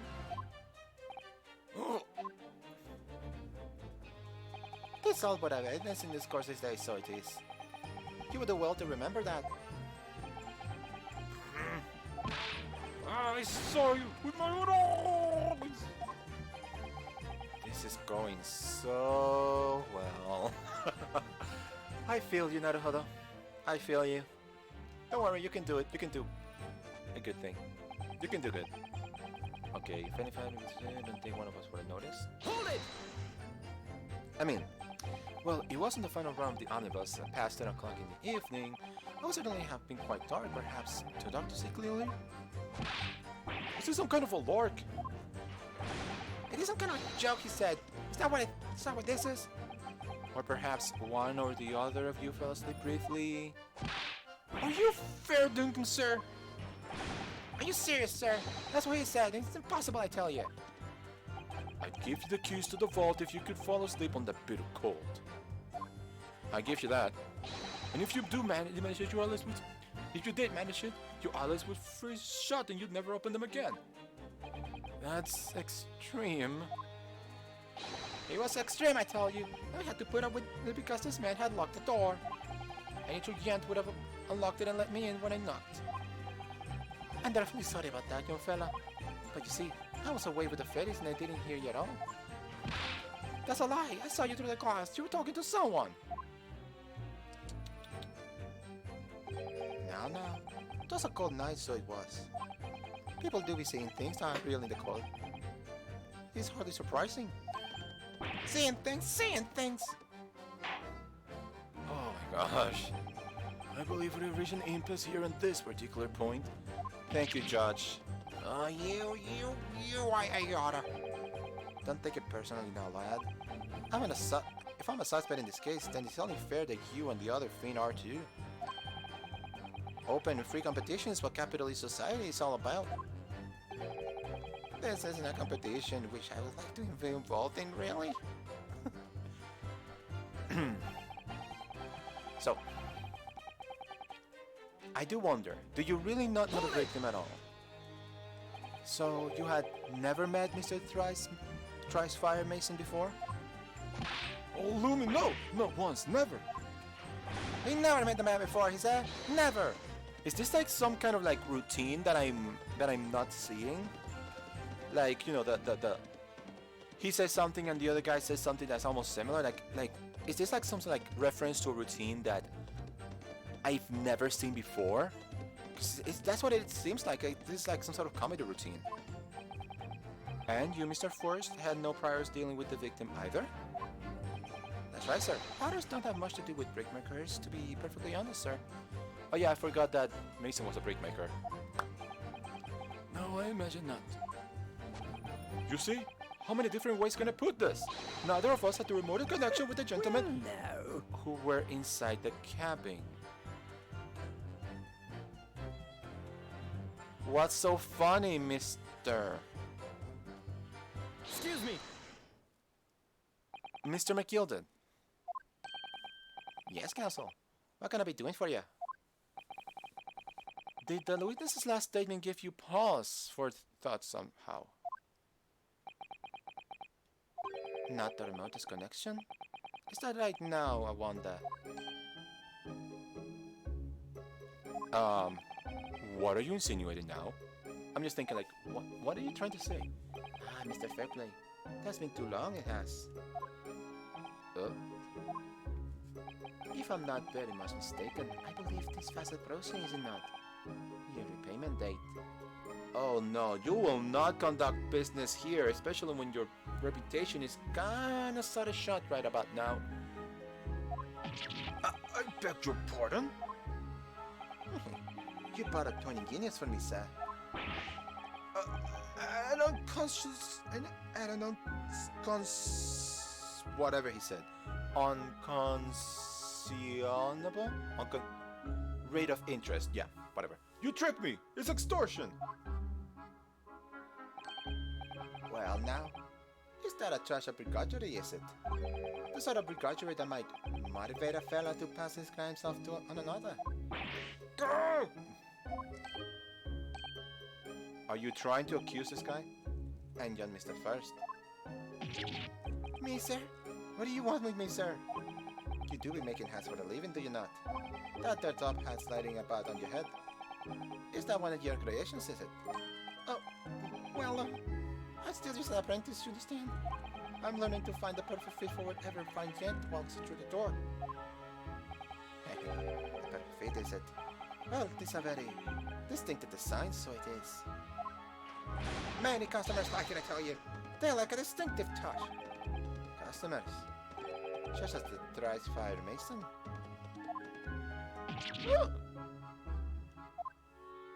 There was a photographic print of the victim submitted as evidence before, my lord. Oh, this, you mean? I can't help but thinking that the poor fella's hat looks distinctly familiar, would you say? What you gotta say, Mr. First? Or Mr. Second? That's one of my hats. Aye, that is. So I was in the brickmaker was a customer of yours. The sort of customer I why you could have had a wee quarrel with over the distinctiveness of the goods. Oh, no, sir. Absolutely not, sir. Well, there's really nothing more to add. You wouldn't be right to say that the two fellows here haven't the remotest connection to the victim, you see. I rest my case. And they are absolutely shook. Yeah, this is going places. Why, you little whistle? He's better at this than I am. I mean, he's been in this world for longer than you, so he has to be very, very sneaky. Gosh, Mr. McDonald certainly has been through this. He's been thorough in his research, hasn't he? I mean, up until like 5 minutes before we got here, he had the thought that he had to defend himself, so probably he... Yep, he probably needed to learn on the case a little bit. Oh. Okay, my it's fully charged finally, my controller. Please don't let interruptions hold the proceedings. And we got an achievement? Huh. Can we see what achievement that was? Nope. We cannot see that right now.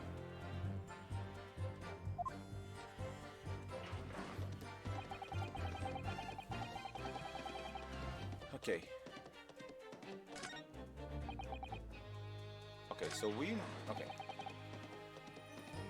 So we have established that these two guys do know Mason, and there's some connection between them. And now First says this. Hold it! Oh, you know me. I press all the buttons except the button I need to press. Are you quite certain about that? That the Skylight was shut the entire time? I'm going to lose my block with you in a minute. He's gonna lose his rep with you in a minute. That's what he said. Take a look for yourself. Go on. You see? He's shot fast now, just like he was on that night. So it is, of course. If ever the size of Mr. Mason could likely break right through it. Still a none. What? Just looking at the size of the thing. You understand? Don't hold there a minute, sir. The size of the thing means nothing. If noted so, let's consider the bigger picture here, shall we? Let's stop biting our cane, shall we? I was riding the omnibus on another occasion when I broke wind loudly. Why do we need to hear about a person's farts? Such a classic case we're doing here. Only the finest of humor. I shock myself with it as it happens. This is an unexpected confession, Mr. First. I just meant to say, well, the point is, I tried to open the skylight, you see. But, just my luck, I couldn't make it budge. The stretch was terrible. Anyone was looking daggers at me, sir. I went as red as a rug. I did. Are you expecting me to sentence you? Oh, no, sir. The point is, the skylight can't be open. I tried when I was in the cabin of shame. Oh, look at her. That sly smile. You can tell. That's one sly smile right there. Just like, I know something you don't know. Okay. Excuse me. So, do you have something to say about that, Miss Lestrade? Gina? Miss Lestrade!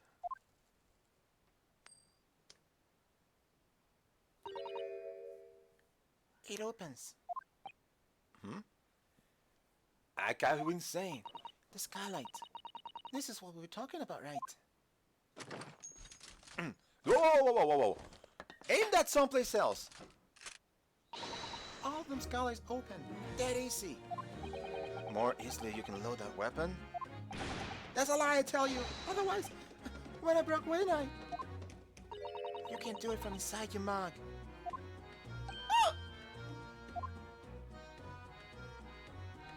Look, a few weeks ago, I was up on the roof deck of one of the jacks. And I had a great haul. I mean, I had persons counting me ears. Miss Lestrade, this is not the forum to be utilizing on the subject of your criminal activities. Well, anyway, I had a bit of a scare. When I lifted the last bloke's purse, he got wise to me. All four of them surrounded me, so I couldn't hop on the bus and leg it. So what I did was, I used the skylight, opened the catch, and jumped right through. What? Yeah, the catch of the skylight sits on the top side. That's why you can't open them from the cabin. The skylight opens from the roof deck. And this keeps proving my point. Bailiff! Climb up on the roof in the omnibus at once and verify this witness's claims. This is obvious for anyone who has two eyes. Yep. I thought that opened like from, like it swung down. Huh. Those things are more sophisticated than I thought. Oh, my hat! See?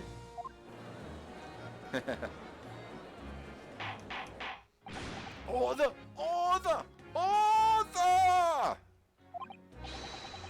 So it appears that this straight girl statement is quite true. I don't believe it. The skylight opens? And from the roof deck? Dude! This is so good. This is so good for our case right now. Mr. Naruhodo. This could be the clue we've been looking for. Well, counsel for the defense, please continue with your cross-examination. Yes, my lord. So the skylight opens. Perhaps I should investigate for myself.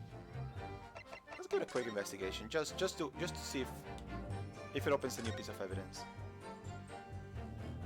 So the skylight was fastened shut before, and now the catch has been undone. We should be able to open it. And there it is.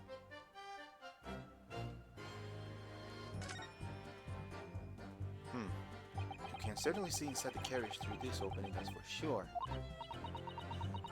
Yes, and there's a lamp in the closed cabin. I'm sure the witness could have been able to see quite clearly. It's not good for us. Oh wait, I click on the wrong thing. I need to click on the latch. Oh, never mind.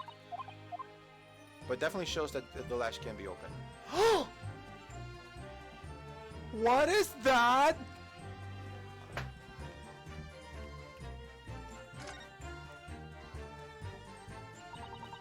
Okay. Oh, no se van a poner. Some people sit all the way up here with a bitter winter nights with the cold air rushing past them. Yes, that is us. And they have to pay money to do so. Okay. Yep. I just click on the wrong thing. I just need to somehow finagle my way to click on the right thing. Because this is crucial evidence. There we go. Oh, come on! Oh, come on. Is that all? Yeah, it's not letting me. Wait. Go inside. Go inside.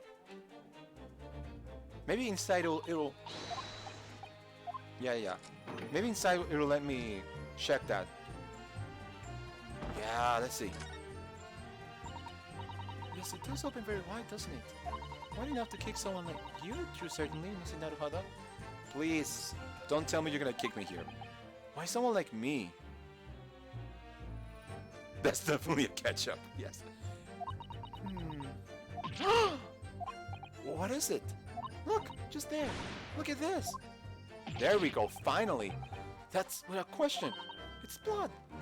Why would there be a blood stain there? Surely, it can't be unrelated to the case, can it? And there we go.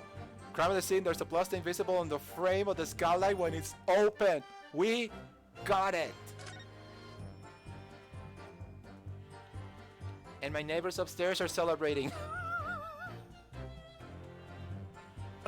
Okay, let's get out of here. We got the piece of evidence we needed. And before we do anything, let's save, because I don't want to lose this piece of evidence like I lost the one before. Okay.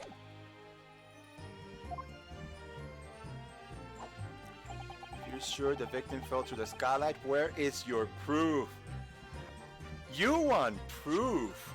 You want proof? I give you proof. I will give you proof. I'll give you the proofiest proof you will ever prove. Objection! Huh. On the night in question, the victim was fatally stabbed on the stomach. And immediately afterwards, the victim's body was pushed through the skylight into the cabin below. Those are the facts. And the irrefutable proof remains clearly visible in the omnibus that stands before us today in this very courtroom. What? That's utter humbug. Huh. You can't possibly have any evidence. No, you can't. I mean, we didn't do it, I tell ya. That's impossible. Irrefutable proof here in this courtroom. Counsel? My lord, I believe everyone would appreciate a little clarification here. Where exactly within the omnibus is this evidence we should allude? Okay, you will point out what proves the victim fell from the roof deck through the skylight. And... we got you, Judge. Oh, it even pointed at you. Like, usually it doesn't allow you to point. Like, it doesn't show the blinking thing. It just shows you this normal thing, and you have to decide where is the thing. But it's pointing at you. Got it! By Jupiter, is that blood? This blood stain proves two things. Firstly, when the incident occurred, the skylight of the omnibus was open. What? And secondly, the victim was already bleeding when he fell through the opening, meaning he was killed upstairs. Oh my! And so it follows that Mr. McGilded, who was inside the enclosed cabin himself at the time, cannot possibly be guilty of this crime! Take that! Ah! Yes! Order! Order! Order! Hold it! But the blood could have sprayed up there when the fellow was down inside the cabin. Dude. Do you not know how ridiculous your notion is? If you could have sprayed up there, it would have been sprayed everywhere. There would have been blood, there would have been ketchup everywhere. And only found its way to that one particular spot in the skylight? Sure, that would be pretty convenient. Ugh. And let's keep it in mind that the skylight catch can only be unfastened from the roof deck. I myself couldn't have been able to open it now, would I?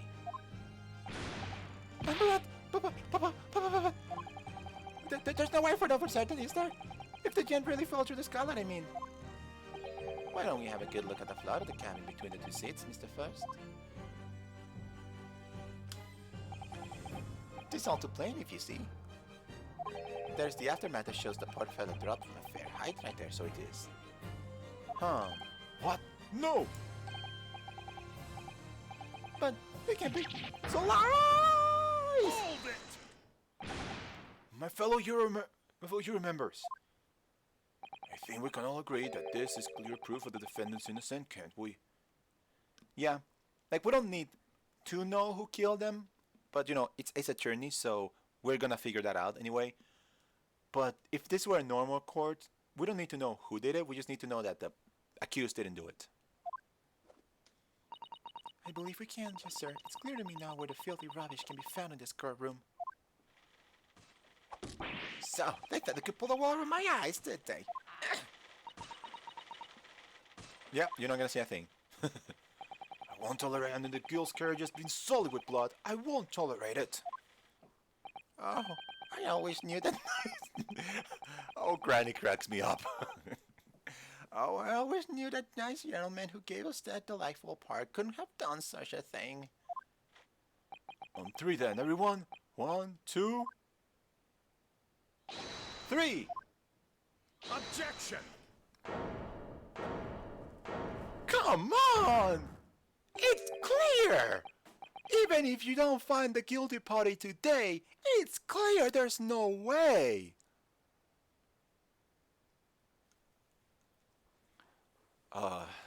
Chilling performance, Mr. McGilden. Ah. And what would you be referring to there now, Lord Van Six?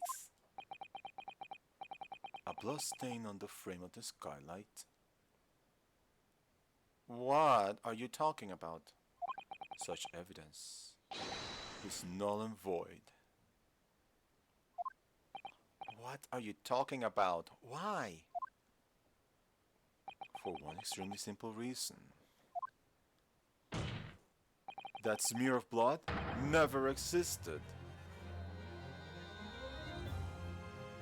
What are you... Wait, what? Objection! What are you talking about? Exactly. It's there for all to see. It's clearly blood. Objection! I personally attended Scotland Yard's investigation of the omnibus. The officers involved went over the carriage with a fine-tooth comb. So I can state with absolute surety. No such smear of blood existed in the carriage. Where's your proof?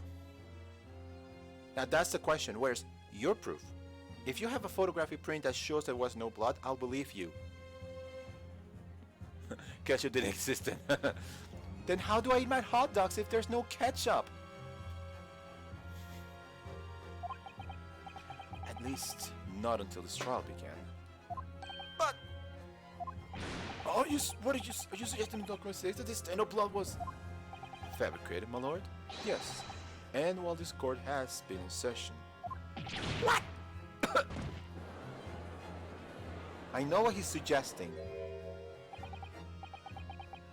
What a paveler. I must say I didn't expect such a crude reasoning from a prosecutor understanding Lord Van Six. I mean, you are saying a lot of stuff without evidence, bruh.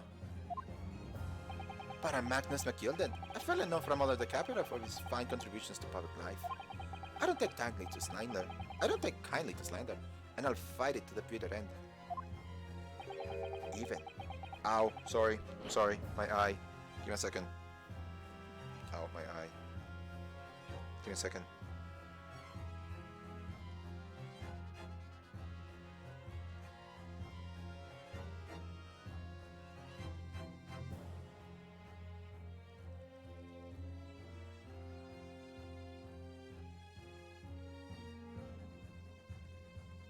Okay, sorry about that. Continuing on. Even if it's rolling out the tongue of the Reaper of the Bailey. Mr. McGilded, I realize that this is your first appearance in court as the accused. However, I am well aware of your involvement behind the scenes in a great many affairs of dubious nature. You're very adept when it comes to avoiding getting your own hands dirty. And each time it happens that the case you're involved in is investigated, you adapt the facts. So you are saying that he modified the evidence in order to make himself, you know, not guilty. But the facts. What does that even mean?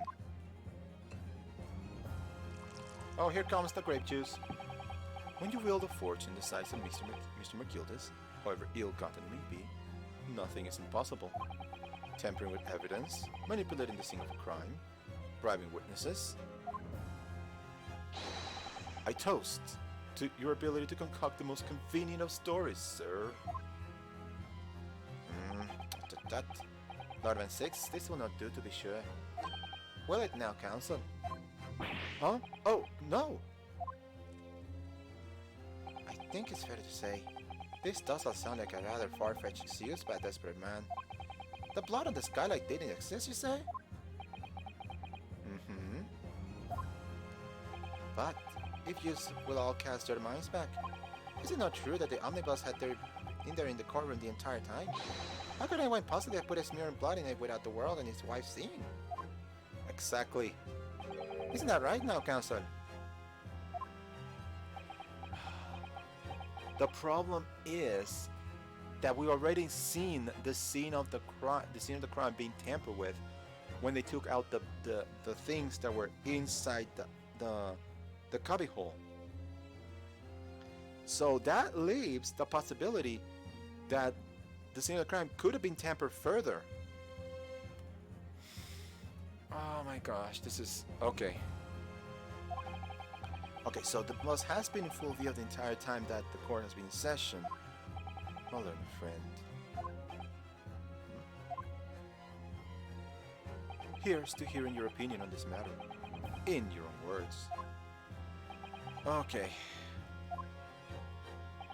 As you wish. Could someone have tampered with the animals during this trial? If you're asking me, I think it's time to save. I just have three buttons left, and I do not intend to lose them. The problem is that yes, it could have been possible.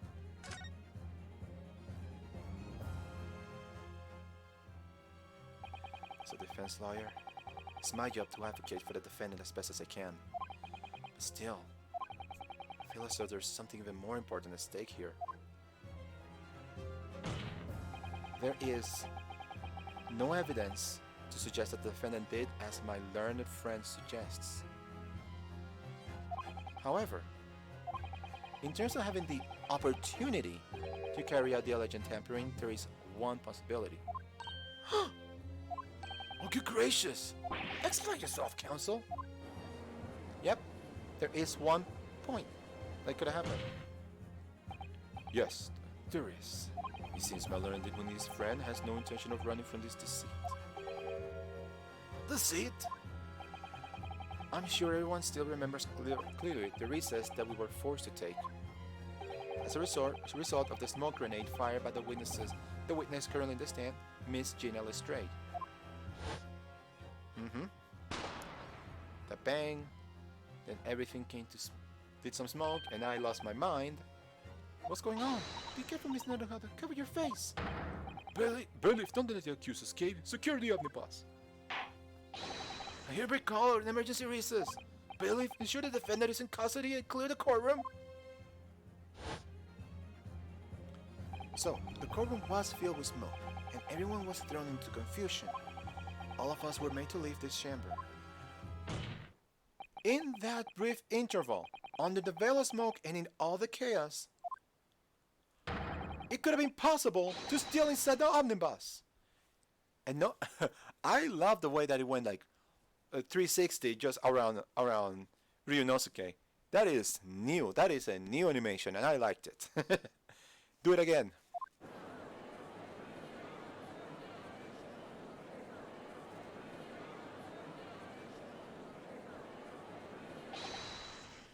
Are you wise? What are you trying to pull, you rotten, freckless gouger? Freckless gouger? You're supposed to be defending me. That's a wicked plot. There's a plot to undermine me, that's what it is. Objection! Whatever you think it is, it changes nothing. The facts are the same. After this courtroom was evacuated earlier as a result of the smoke grenade, a number of inconsistencies materialized in relation to the omnibus. Inconsistencies such as... To start with, the storage compartment underneath the underneath the rear passenger seat. Yep, it has been emptied out. When the police investigated the omnibus, this compartment was full of the driver's items. Secondly, we have the smear of blood on the edge of the skylight. As I have said, that was not present at the start of the trial this morning. Have we been running into a trap all this time? Unfortunately, Lord Van Six, no one is able to corroborate your claims.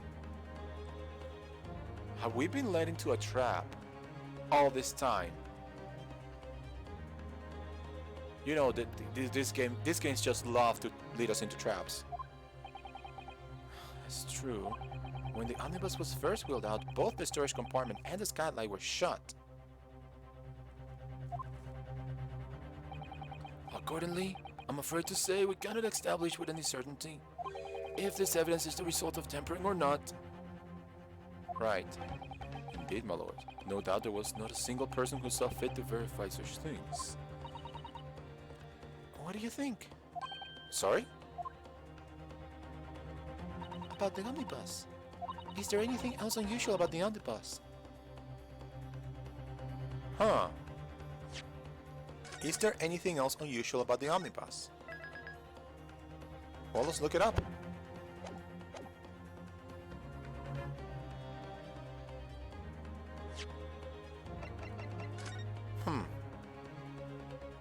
This is normal. Okay.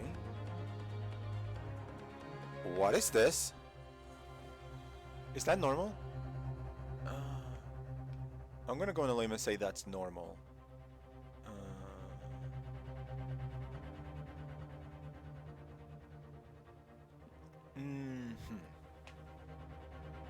I'm looking deeply at everything. Is if there's anything at all that looks like could be out of that. Anything at all that could be out of place.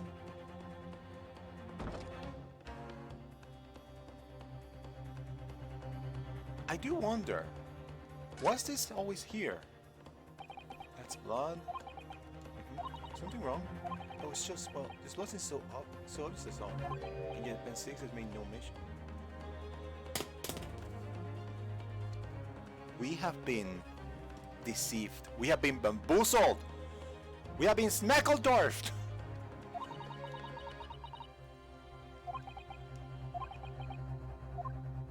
Freaking knew it.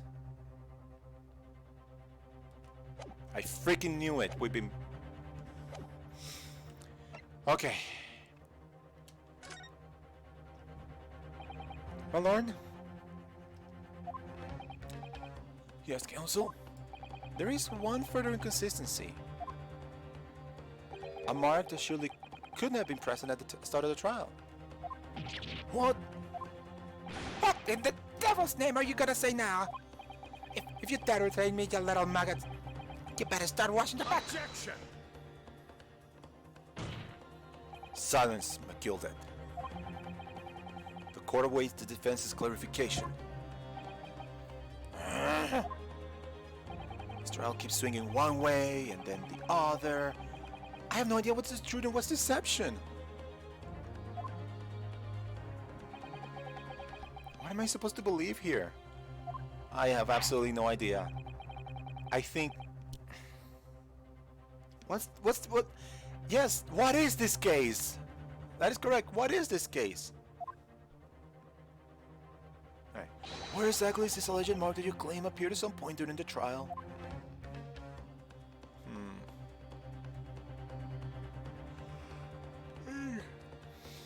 I'm gonna say this. Got it! If we consider that the victim fell through the skylight onto the floor of the cabin, you would certainly expect to find signs of blood where he landed.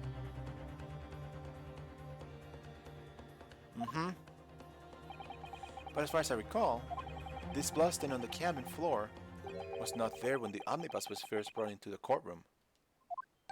Good Lord! Exactly. Something is seriously wrong with this case, and I don't know what to think anymore. Yes, I do believe you're correct, counsel. Well said. Although, as an advocate for the defense, one might say that was a very careless slip of the tongue.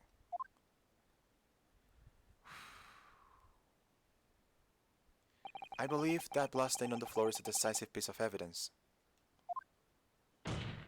But, if the question is whether the evidence is genuine, or whether it was unlawfully fabricated by someone,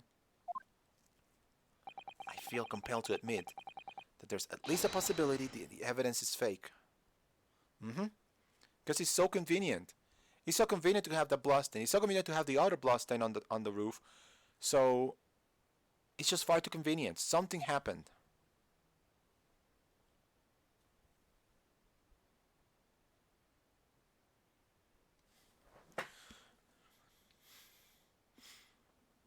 I know, it's just...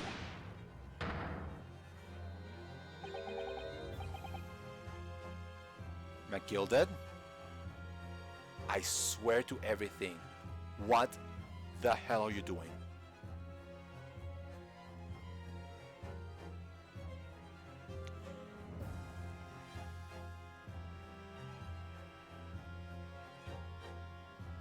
I play the Ace Attorney games with the assumption that all of my clients are innocent. It's just how are they innocent? How we can get to the point that they're innocent? I think this case is breaking me. I think this case not only is breaking me, it's breaking tradition here. Because there is one other case, again, a callback, but there's only one other case where the defendant is actually guilty.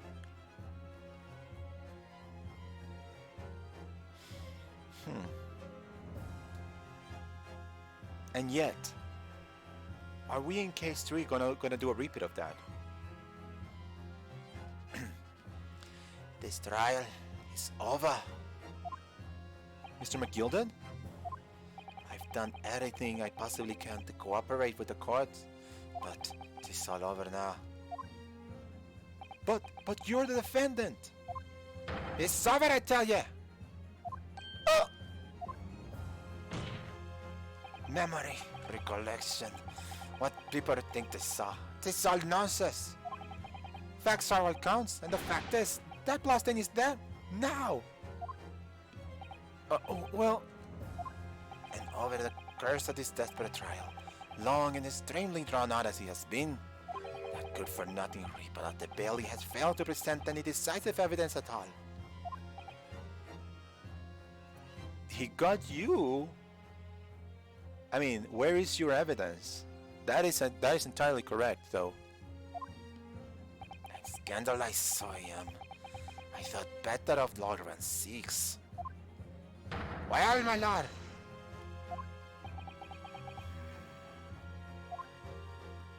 I must concur with the defendant. The unaffirmed recollections of an individual cannot stand as evidence. At this moment in time, the particular blasting in question is very much in existence, and in the absence of any credible method by which to prove its alleged previous non-existence, AKA, is there any pictures? I regret to say that it will be improper for this trial to continue. Your lordship can't be serious. Lorven 6, what is your position?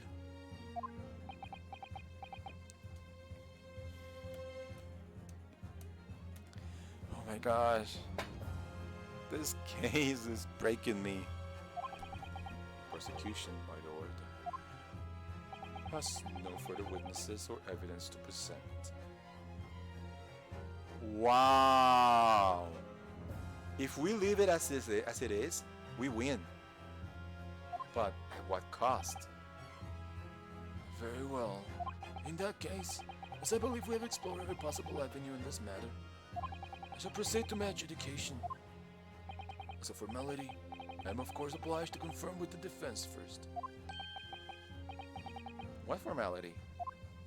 As things stands at the moment, it would seem that Mr. Akila will be found not guilty. AKA, we win. Yes. Which would mean we won. Yes. But is that really the right outcome here? Because I'm not feeling quite like a winner here. I'm not quite feeling like a winner in this case right now. Is it really alright for the trial to come to an end now with all these unexplained inconsistencies? Counsel for the defense, your closing statement, please. Oh boy. What do I want to say? Yes, my lord. The defense believes that I need to save and take a 5-minute break because, oh my gosh, I can't take this. Okay. I'm gonna take a 2 to 5 minute break. I need to go to the restroom real quickly. I'm gonna leave you here. And I'm gonna come back in like 2 minutes. Okay? Be right back.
I realize that I had this message that I did before that I could have wait. Sorry. Let's put this over here, I guess. I have this message that I could have put. It's like, hey guys, we'll be right back. Don't worry about it. But anyway, here's the thing. If I say the defendant is innocent, we could end this trial, probably, potentially. Do we do it? I'm gonna leave it to you. Do we pick innocent or guilty? What do you think? Innocent or guilty? Do we see what happens if we go by the easy route, or we try to go to try and get guilty? This is not like how do we follow the story. This is just like, oh, this is what I think I should do. But this is or rather, you know, just one or two.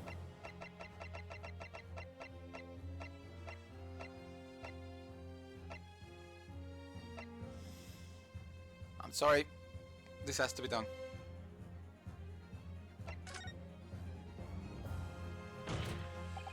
Alright. I'm here in this courtroom today to advocate for the defense of my client, Mr. McGilded. However, at this moment in time, I cannot in all good conscience attest fully to the defendant's innocence. What are you saying, man? Without any question, there is no conclusive evidence to prove that the defendant is guilty. However, there is also no conclusive evidence to prove that he is innocent. I don't know. That's how many people get proved, get you know, get out of court without a scratch. You know, like they say. Good. Good gracious me! Order! Order! We're gonna keep going, I guess. This is unprecedented behavior, counsel. A defense lawyer calling the accused's innocence into question. Are you of sound mind?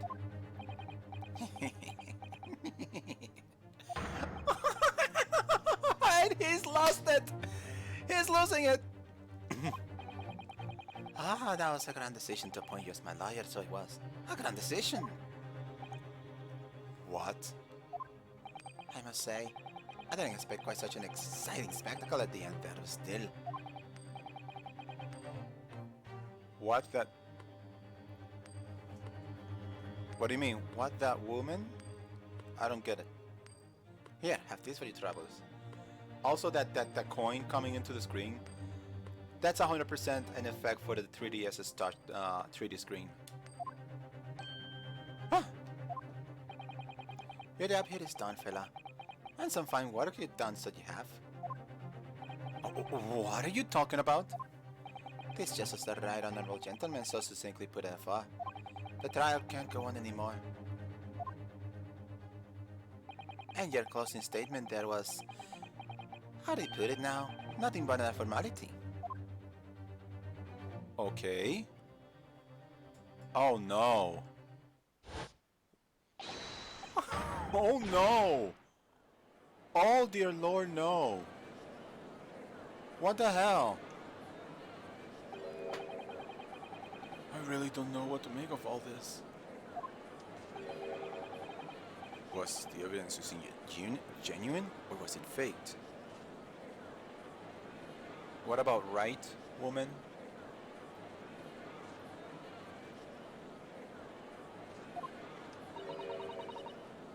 Some should free me. Most likely rubbish, but it should be disposed as properly as I said. And I'm pretty sure number 4 doesn't know what to say about this. I was thinking that I was guilty of something. You mark my words. I feel terribly ashamed that I ever doubted that lovely man who gave us the lovely park. Oh no. This is...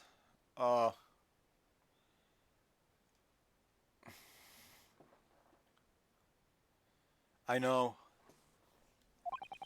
No, that proceedings are unfolded in this way. I am compelled to declare a premature end to this trial.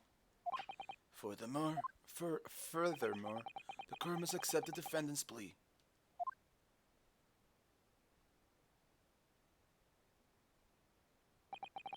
I thank you kindly, my lord.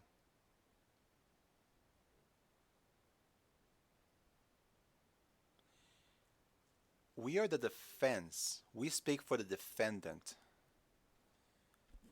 Can we just make the plea ourselves in the name of the defendant? That's the question. I hereby pronounce the verdict of this court. Objection! But we still haven't determined if the bloodstaining in the omnibus is genuine or not. We don't know if these witnesses are telling the truth or a pack of lies. We have no idea about the truth. Lorvan 6, My lord. case made by the prosecution was flawed, plain and simple. It was, but If indeed the omnibus presented as evidence was tampered with, the prosecution is at fault for allowing such a disgraceful perversion of justice to take place. my sincerest apologies, my lord. Objection! Hold up. But wait. When we were evacuated from the courtroom, Lord Van Six ordered the evidence to be secured. I'm afraid the prosecution cannot shun responsibility in this matter. That's so unfair. That's unfair. The culpability of the defendant has not at the present time been established by this court. Consequently, the jury will not be required to proffer judgment. What?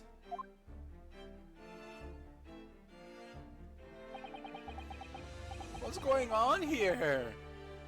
Well, Lord Van Six, it's been a pleasure, so it has. As for you, my dear fella, I couldn't have asked for a better defense. What's going on here? I feel used. You mean to tell me this has been a grand waste of time? Just a lot, my good man. If you like to pursue this matter further, you can always go ahead and try to change the law. Are you telling me?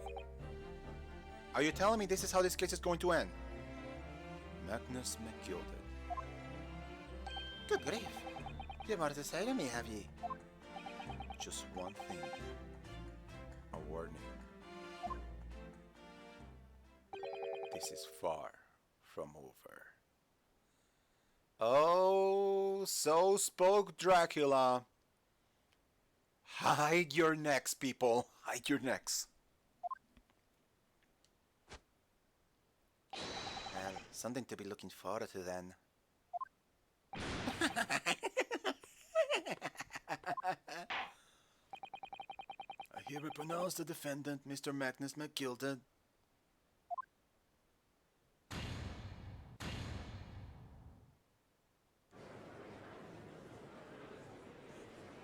I'm not happy. This is not a celebration for me. I don't know. This feels odd. This is an outrage. They should have examined the evidence more. Talking about the man's been clear. He's innocent.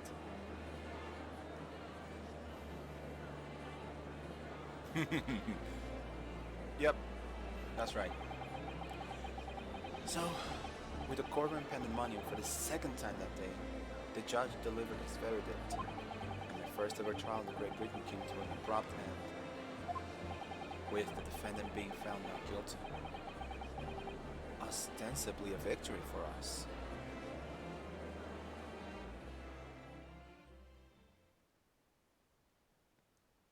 Yeah, this can't.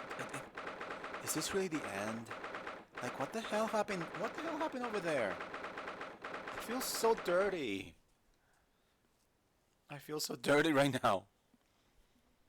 18th of February, 5:14 a.m. and the antechamber. It certainly was a long trial. Yes, it was.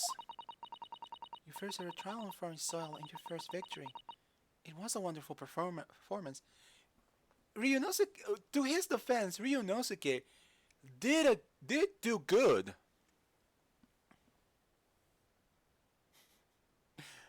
That's okay.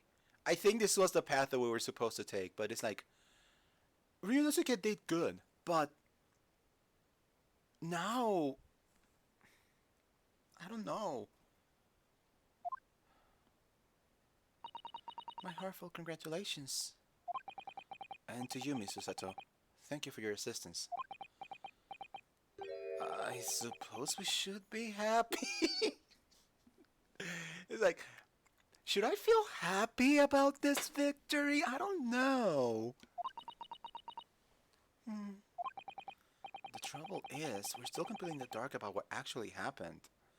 It's just like the first case in this very game. We found, in the first case, if you didn't see it, we found a guilty party. But we never knew why the guilty party killed the victim. And the guilty party might as well have gotten scot-free even though they were declared guilty. Well, we didn't have enough time. Yep. But isn't it wrong? I mean, who was actually responsible for Mr. Mason's death? We don't even know that. The sole aim of the defense is to obtain a verdict that exonerates the defendant.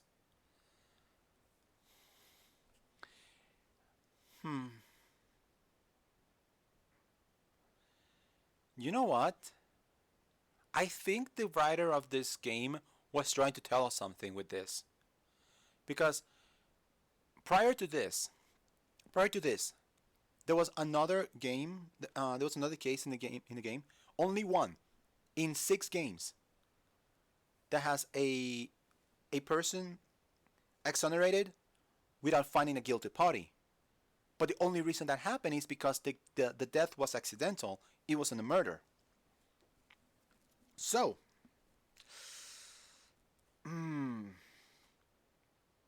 so I guess they're telling us there was always this question about why do we need to prove our client's innocence by finding who really did it, who really killed the person? Why couldn't it be, oh, we can prove his innocence without finding the killer? And I think this is a commentary on that. It's like, we did it. We somehow, some way, found our defendant innocent. But it's not fulfilling at all. Not at all. We know something's still shaded. We know something's still wrong. We know something's still lingering, as you so succinctly said. But we can celebrate, question mark? Because we found him innocent? But it's not fulfilling. It doesn't feel as good as when you've nailed the real bad guy. Or I'm just talking under my butt. You carried out your duty to perfection. Aye, that you did. Oh my gosh. Mr. McGilded. And that girl is with him too. These two are a pair. And by a pair I mean they're like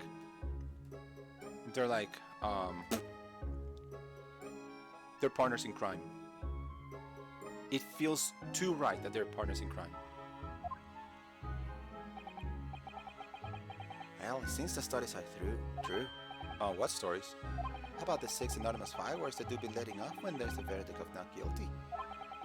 I'm sure you must have seen them now. Spectacular, wouldn't they say? Yes, definitely. I heard it was a sight to behold, and to be sure it was. And I've you to thank, I suppose, for having an opportunity to see it. At least somebody is jovial about all this stuff. I don't know about that. I'm not sure I really did anything. What on earth are you saying, fella? How did I walk out of there a free man then? I don't think it was so much thanks to me as down to your planning. You're a straight-talking fella, aren't you? I must say, you had me astray in the head there once or twice. But you're young and headstrong. Tis water under the bridge. Congratulations, Mr. McGilded, on having your name cleared. But nothing's resolved. There's only one thing that matters to me. Oh? Aye. They've all seen what I didn't do with that odious and absondant deed. They didn't do to that odious and absonant deed? What the heck? Sorry, this grand is it not? I suppose it is. And the fine fellows of Scotland Yard can take matters in their hand and sort out any wee details. They'll see it for what it is. They'll get to the truth.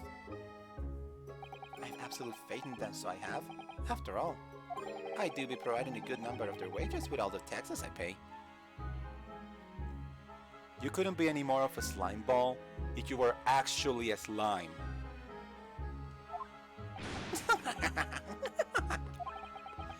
It's not that funny. So then, as we agreed aforehand, 1,000 guineas for your travels, fella. No, I couldn't possibly. I do not feel okay accepting any money from you. It feels like blood money at this point. That big whist. You're a humble people, yet you're from the east. Well, if you insist. But have this, still and all, just a set of a reward. Mr. Magnus McGilded! Everything is ready, sir. If you'd like to follow me into the courtroom. Into the courtroom? What's this, officer? This sooner than I was led to believe. I hope it's not inconvenient, sir. There were some changes to the schedule. Well, I must be making tracks now. This time for the inspection. I'm sorry. What inspection? They're going to examine the omnibus again, so I'm told. I asked if I could be present for it myself. They're going to examine it again? I want in. I want in. I need to know. Come on, don't end this chapter now. Do not end this chapter now. Naturally, I'm under no obligation to take part in any more of this matter now. But as an upstanding member of London society, I do be doing my best to help whatever I can. It is a gentleman's duty, so it is. So then, fairly well. It was an absolute pleasure meeting you. Come on, let us in. Do not end this chapter now. I hope you have a well of a time while studying here in Great Britain. And there he goes, a free man. And then there's you. Forgot she was here too. Whoa, whoa, whoa, whoa, whoa! What? No, I didn't do anything. What are you? Don't move! Whereas I want to say get a move on, she really does take forever to load that thing. Miss Lestrade, would you mind putting that thing down? You're a grown-up. Sorry? And I hate grown-ups. You're only a few years off from being called an adult. There you are. Naughty, naughty, running off like that.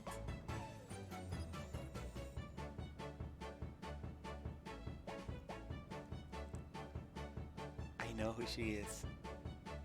I know who this character is. She's been in promotional materials all the time. I think this thing is... Oh, we're going there. Is this some kind of picnic? Who's this sassy lost child? You're taking that with you as well. I was looking forward to the trial run of my experimental smoke grenade launcher. Huh. Whoa! Oh, you wanna play? You won't beat me. Okay, ladies, you can whip them out and measure later. We need to get out of this place. Excuse me, but who are you?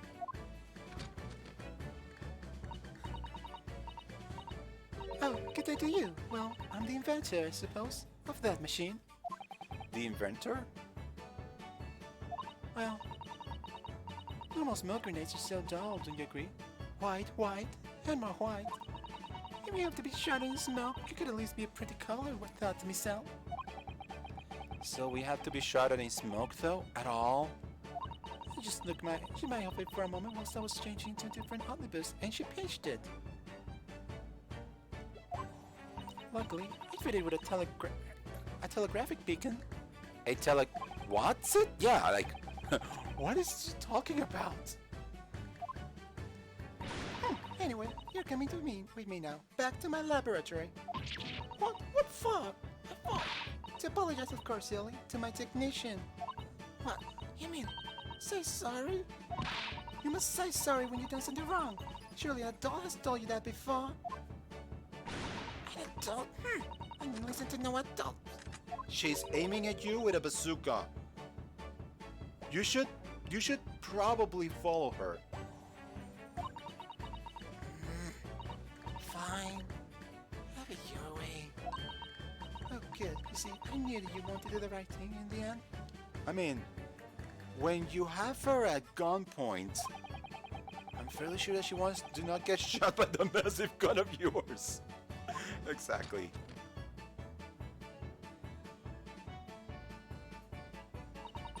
We'll be leaving now then. Bye-bye. I'm so sorry for all the fuss. And then there were us. She was a lively one.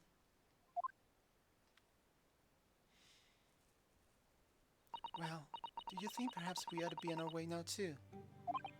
Yes, you're right, but where to? Can we go see the inspection, please? I need to know what the hell happened. Oh, We haven't had time to find a place to stay. No sooner than we arrive in London that we had to rush here. Oh yeah, I forgot.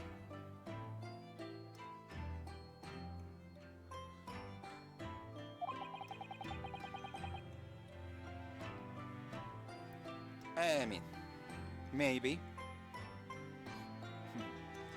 All for traveling cases are still with the bailiff. Oh wow, we truly have nowhere to stay. What the hell? I was originally planning to spend today in search of lodgings. But at this late hour in the day, I'm afraid we may be out of luck. Don't worry though, I have a plan. If the worst comes to worst, I have a lovely park where we can spend the night. Let me guess. Please, tell me you're not thinking of my Gilded Park. I know it may be a chilly this time of year, but our youthfulness will see us through. I'm not so sure about that. I think in midwinter London night my freezing young person sully just as easily as an elderly one. Oh dear, that doesn't sound agreeable. Now I'm starting to regret turning my Gilded down.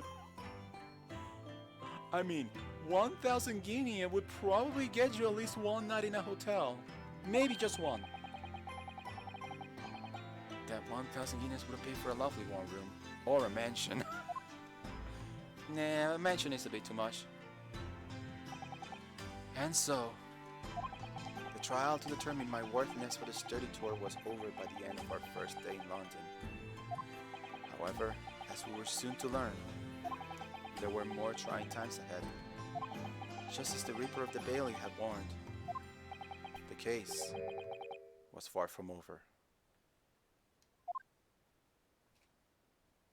Oh my gosh, are you seriously telling me? Wait, no. Shh. Cutscene. What's going on? Get the fire brigade! Water! Bring water, quick! What? How did this happen? I don't know, sir. By the time I got here, it was already engulfed. No one was supposed to be allowed in here before we started investigating.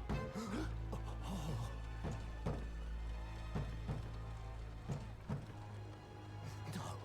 Oh, good God. There's someone in there.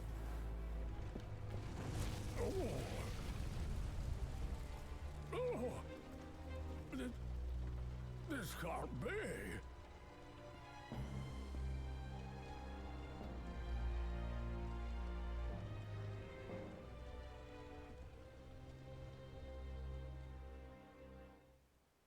What the hell just happened?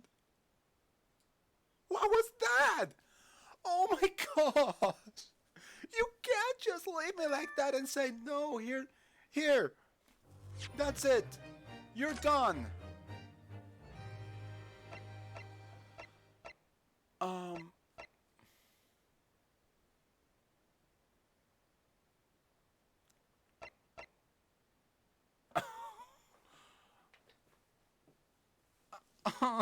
What the hell? This game, it doesn't let up. Oh my gosh.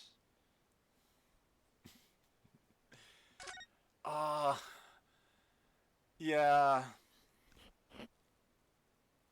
I'm glad you didn't tell me, but at the same time, holy crap. That is nuts. That is absolutely nuts. Okay. I need a freaking drink after that.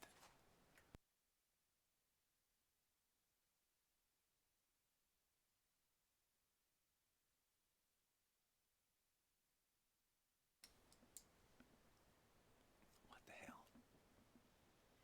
Okay. Okay, I just need a moment to, like, just calm myself down, because this is just insane.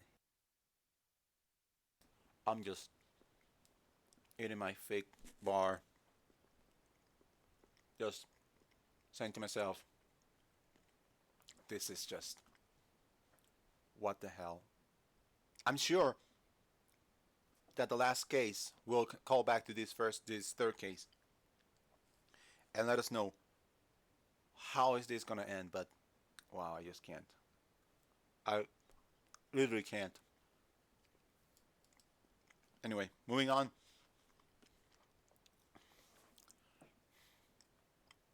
Oh, I do not doubt it. I've heard a lot of high, wonderful praises for this game, and I've been wanting to play it.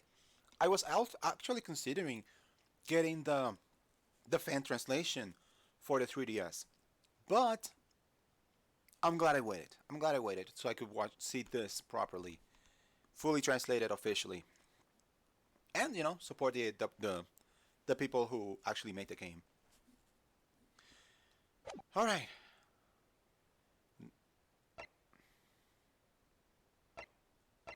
So, we have time. We have plenty time.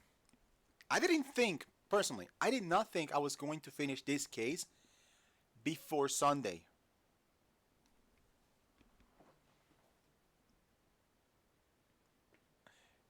You didn't technically wait?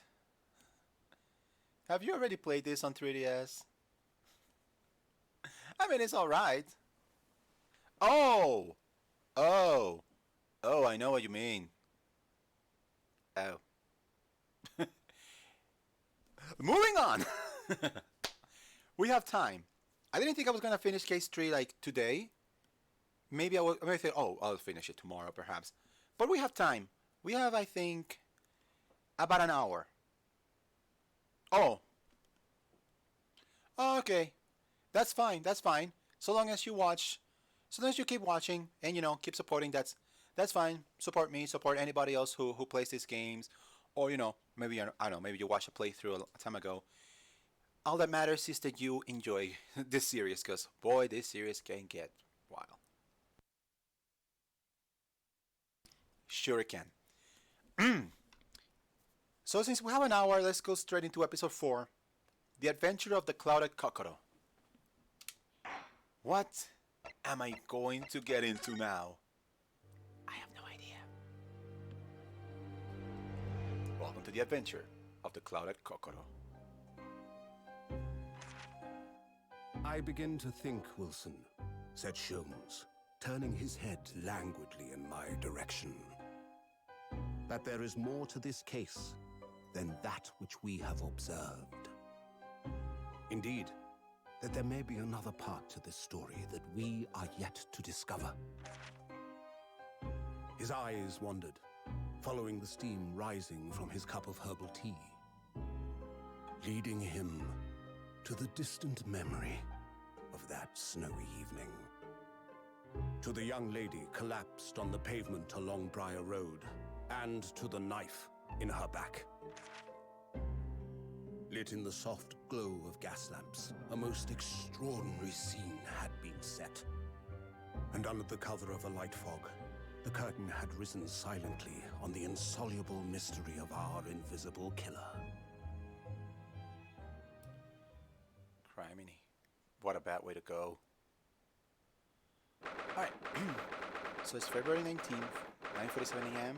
We're at the British Supreme Court, Lord Chief Justice's office. I'm sorry, just can't keep thinking of the last case. I was for sure that the knife was gonna mean something, and it never did.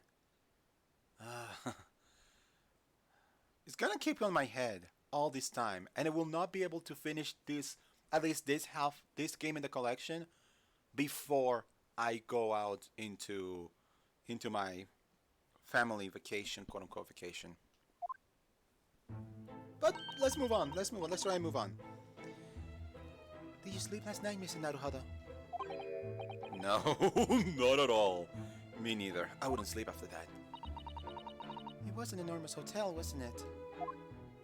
The rooms were so luxurious. I felt like we were staying in a palace. And with all the gas lights twinkling, it was brighter than day even in the middle of the night. I'm not so sure about that, but yeah. What about the enormous beds? After my time on the SS Buria, I wasn't gonna waste a single inch of that space. I spent the entire night rolling from one side of the mattress to the other. She's just smirking, like, thinking, oh my gosh, Ryunosuke is such a kid. Oh yes, it really was the sort of night you can only dream of normally. Except when I learned that we owed £3 for the rooms, that dream quickly turned into a nightmare. Wait. What? Oops. Sorry about that. The building was so impressive and the entrance so inviting, I just wandering without thinking. In a lodging house in Japan, that sum of money would put a roof over your head for a whole year. How badly was the financial situation in Japan at the time, when £3, £6 actually, would give you lodging over your head for a whole year? I did try, but I'm afraid I couldn't help my tears when we were presented with the bill. I would too! If you were telling me, like, here's the room, one day, oh, by the way, it's $10,000 per night, I'd be like,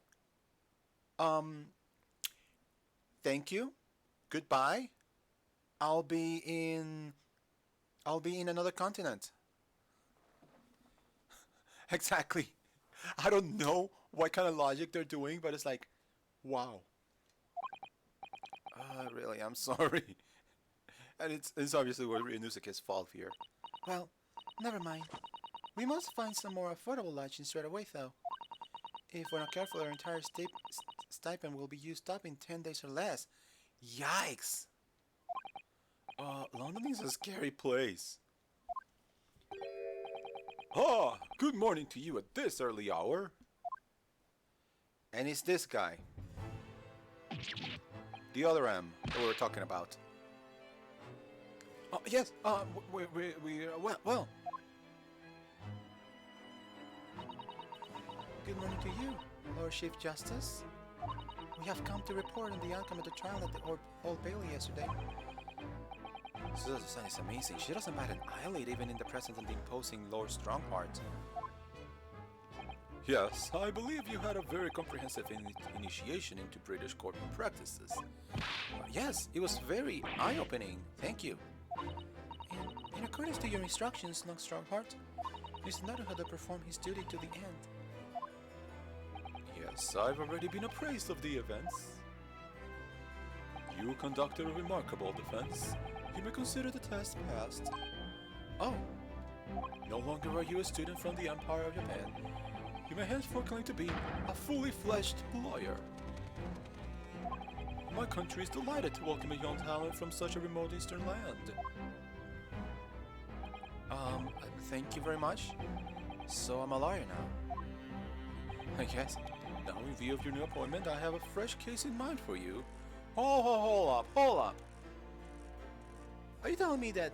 Wait. Yes. Amazingly, Ryunosuke, finally, after the 4th case, finally can be considered a lawyer. It's like, Phoenix was already a lawyer by case 1, and it's like, Ryunosuke's like, here I am defending clients from previous murders. But I'm not a lawyer. So what, I'm a state lawyer? So I get appointed cases instead of me choosing the cases that I want to do? Interesting. I'd like you to take on at once. I trust that it won't be a problem. Another case? Already? Nothing trains a lawyer better than practical experience. I'm sure. I don't sense dissatisfaction, do I? It's just that yesterday's trial ended unusually. I haven't quite come to terms with that. What's to come to terms with? The man was cleared. What more were you hoping for?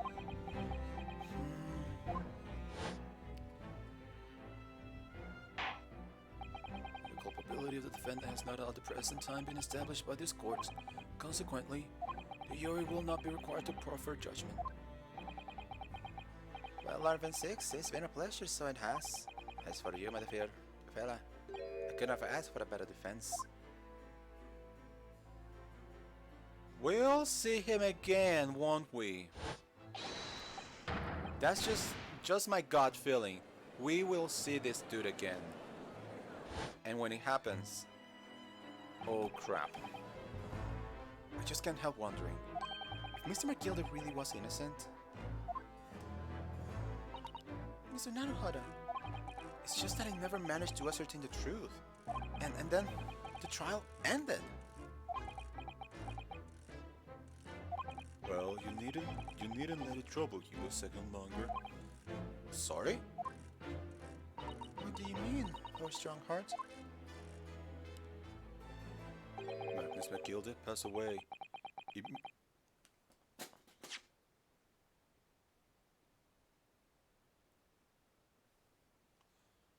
Oh, wait, no,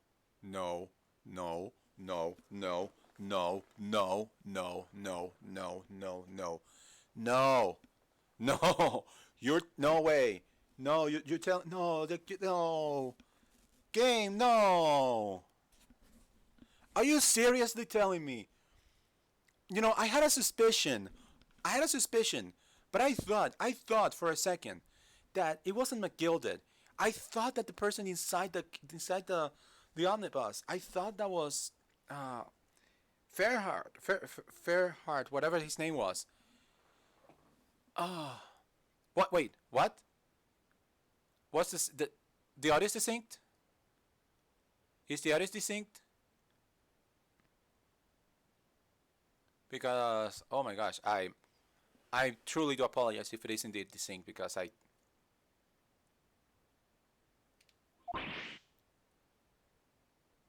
Okay. Were you? Okay, good, because I still need to figure out how to fix the issues I have on my end with the audio. But so long as the audio is good, okay, it's your side. Okay. Well, I'm sorry that you're having problems on your side. Let me know if there's any problems that are on the stream itself. Because if there's any problems on the thing itself, the stream itself, I will try and fix them on my end as well. Anyway, yeah. How? What? Mr. McGilder is? Yeah, I'm just like dead. I have 19 minutes and 41 seconds until my next engagement. Time enough to talk.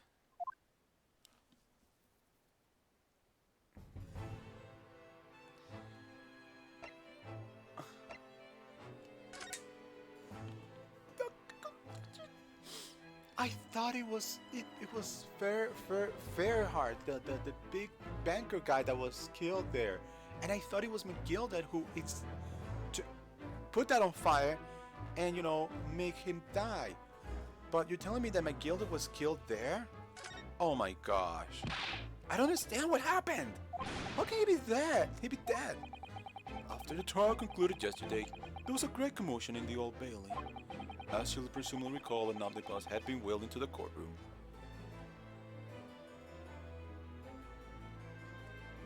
So he's not gonna come back as a ghost, like a certain other defendant or, you know, client, quote unquote.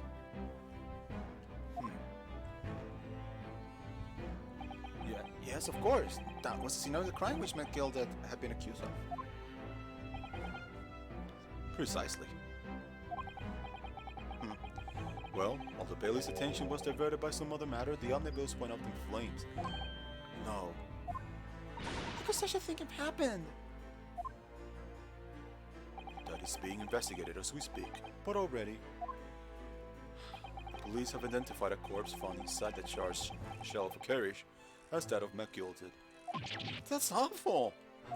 The man was asleep inside whilst the bailiff attention was elsewhere. That bailiff really needs to pay more attention. If there's somebody that needs their pay cut, it's the bailiff. And how could that have happened? That is also being investigated as we speak. Thinking back now, immediately after the trial, Mr. McGilda did mention going back to the courtroom to look at the omnibus.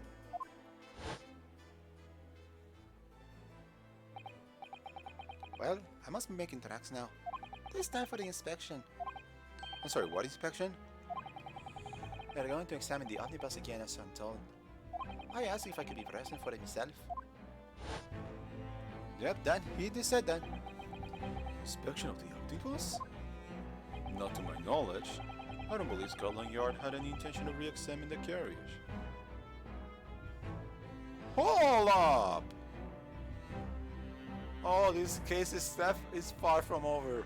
This is gonna be wild. So, they were not gonna investigate. But then, we have the bailiff, and we have at least two people, the bailiff and McGilded, who knew that this was gonna happen. It's like, wait, what? But then who was McGilded talking about? Never mind that now. The Yard is making a thorough investigation. This matter is no longer any concern of yours. Leave it to the police. Honestly, that's the best we could do right now. Poor Mr. McGilded. Okay. Alright. While we wrap our head around the fact that McGilded died, like literally minutes after he was declared innocent, how about that British court though? You know something I don't know, and you're not gonna tell me, are you?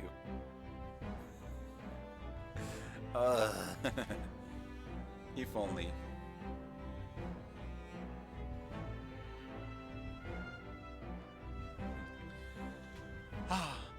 So, how do you find your first taste of our country's Supreme Court?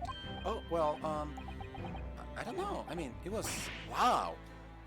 Yep. My words exactly. Mr. Naruhado means that the whole experience was steeped in the solemnity of Great Britain's long history. It's really a world apart from our own judicial system in Japan, which is only a few short decades old.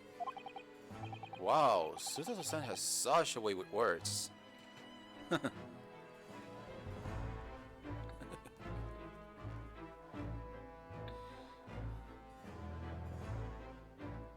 Understandable. Have a nice day. And you seem to have a way of failing to find the right ones. I found to write the right ones. Did she just like read our minds?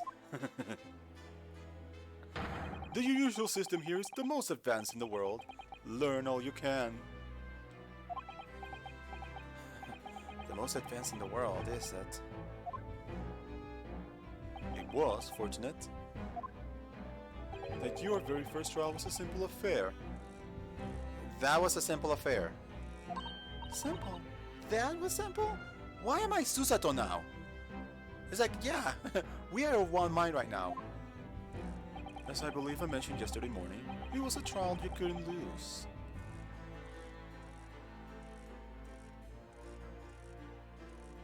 What?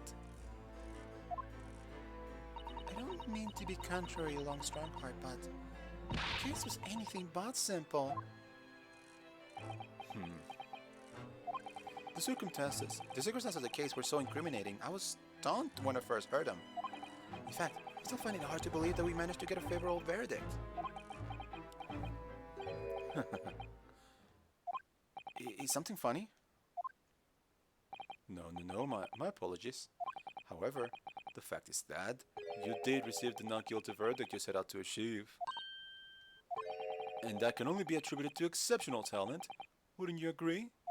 Well, I don't know about that.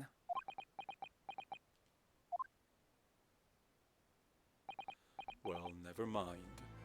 You exceeded my expectations, I freely admit. That much is at least an undeniable truth. Which is precisely why I have prepared a new case for you that I mentioned before. What's going on? What was he going to say before? Okay. We're in case 4. Is anything going to make sense? Oh, anyway. New case. What you got for me, buddy? Could you perhaps give us some more details about the new case you mentioned? Don't tell me. It's a murder, and the trial starts in 10 minutes.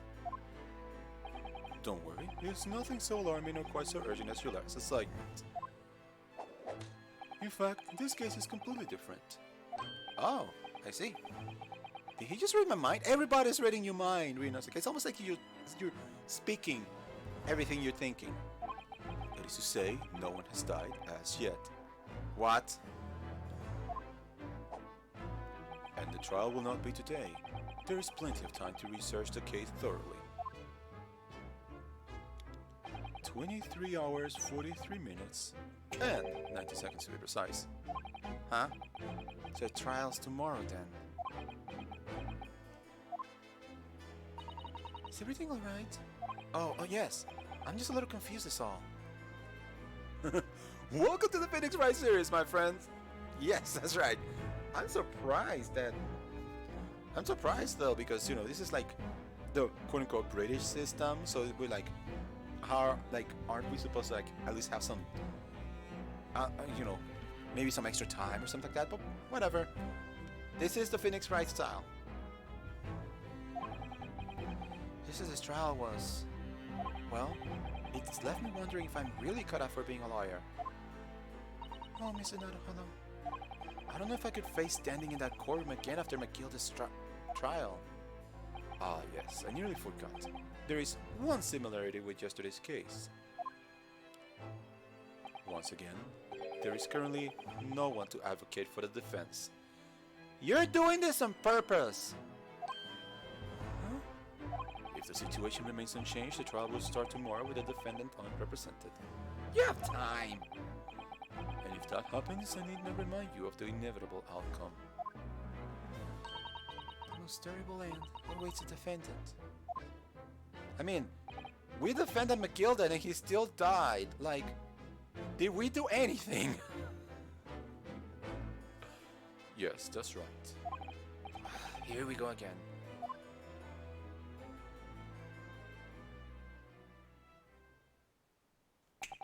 Your time is up. You will have to excuse me. I would advise you to begin making preparations for tomorrow's trial. After all, the clock is ever ticking. I hate that he is right. The passage of time is cruel. So it is. There is now but 23 hours, 26 minutes, and 39 seconds until the court sits. Last time he mentioned 23 hours, he said there was plenty of time. And one more thing, Mr. Naruhodo. There is something I would like to ask you. Yeah, what's that? Yesterday, you remarked upon something. That you intend to see through the will of your late compatriot, Mr. Asogi. Right. I would be interested to hear what exactly you mean by that. Inside 34 seconds.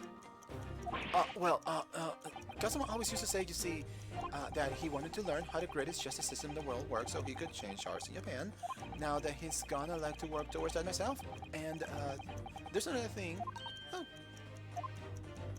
Another thing? Continue. On the way here, on the steamship, he says something to me. There's something very important that I have to do. Something important? And what exactly would that be? He never had a chance to tell me. I suppose he would have done if he had ever made it. You're out of time. Well, thank you for the enlightening discussion. Mr. Naruhodo, what's all this about? Mr. Hasuki never once mentioned anything of the sort to me. I'll tell you later, we need to finish with him. I urge you both to focus your attentions on the matter at hand. I've taken the liberty of summoning the police inspector in charge of the case. He'll be able to appraise you of the details. I know. It's like, boom, you're done. How long has he been there? So I wish you the best of luck, and I bid you farewell.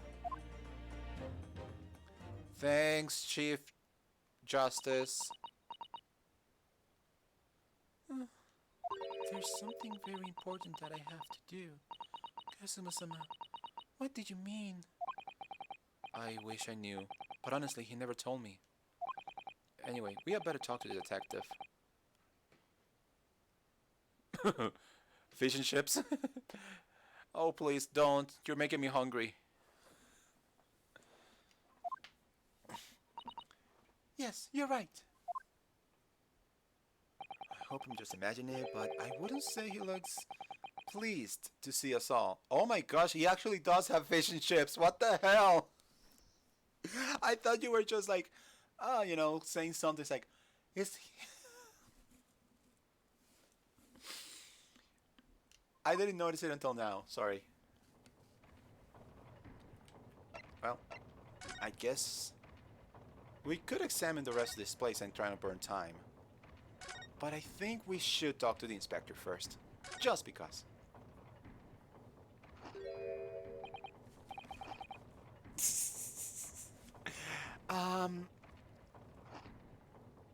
Could we trouble you? Also, wait. Watch that animation again. He ate... Look at that. Magic! Do it again. Phew, magic! Ooh! Huh? Lovely weather, isn't it? What's the weather got to do with anything? Listen to me, you young Japanese upstart. Some puffery about the weather doesn't get it because you didn't have your hand, no? Sato-san told me it was foolproof. I'm a busy man, a very busy man. I can see that. There's a crime scene to investigate, but I'm here having to get the likes of you are talking to. I'm ever so sorry. Can you remind me what the other officers they will be saying? Haven't seen Gregson anywhere, have you? No, he's too busy with the big wish these days. Oh, because it's a pumpkin who's here that John from a country I never even heard of.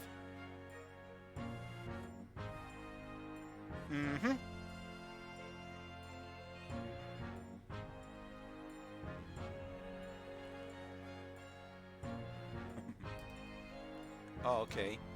Okay. Well, that's great.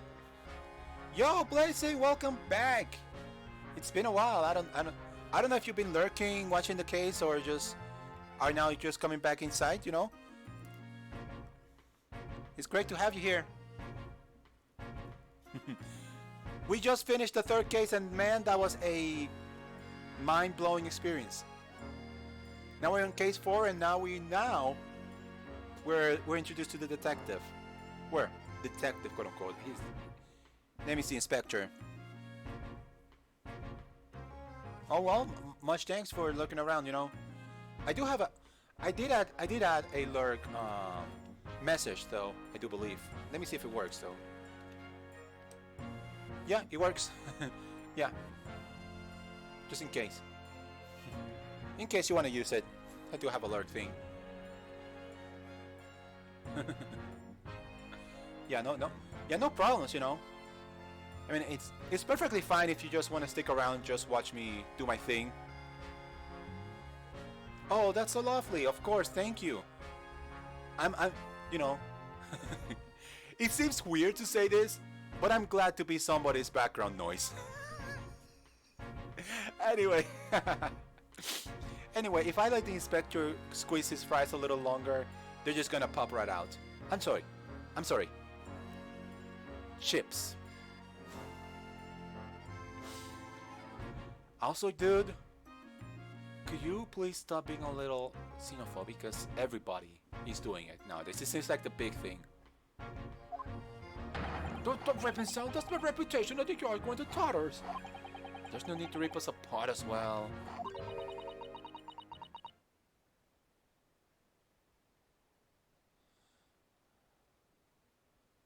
Oh, are you leaving now, that dude? If you're leaving, then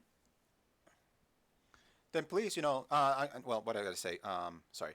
If you're leaving, well, see you later. Thank you so much for being here all this time, then. I don't believe we've been introduced. Oh, yes, I am going to lurk. I'm just gonna be in the background and just gonna let this whole thing run by itself. I am a genius! I'm just gonna let the stream run by itself. I'm just going to lay on my bed and let it all happen. Before you know it, I'll have 1 million followers. Yes.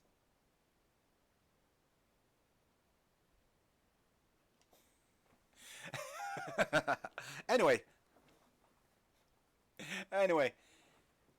Susato, I don't believe we've been introduced. This is Mr. Ryunosuke Naruhodo, a defense lawyer. Huh? It's a pleasure to make your acquaintance. Mr. Naruhodo, I'm Mr. Naruhodo's judicial assistant, Huh? It's lovely weather we're having today, isn't it?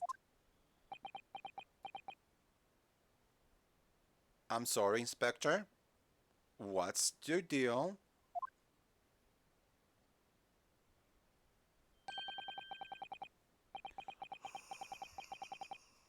Suddenly he is very agreeable. It is unseasonably fine, I thank you.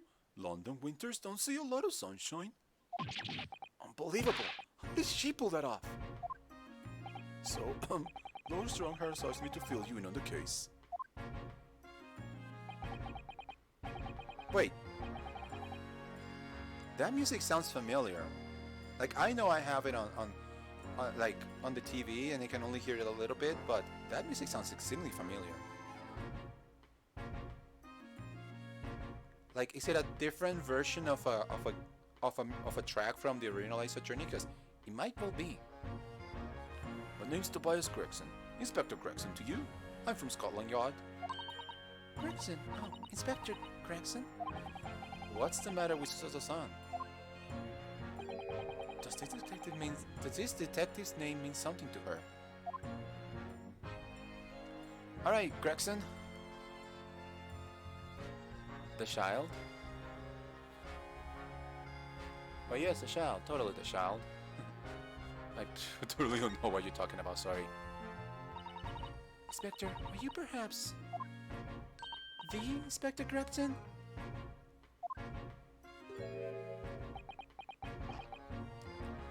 You know, that's looking so good. I am getting so hungry just watching you eat. Please stop.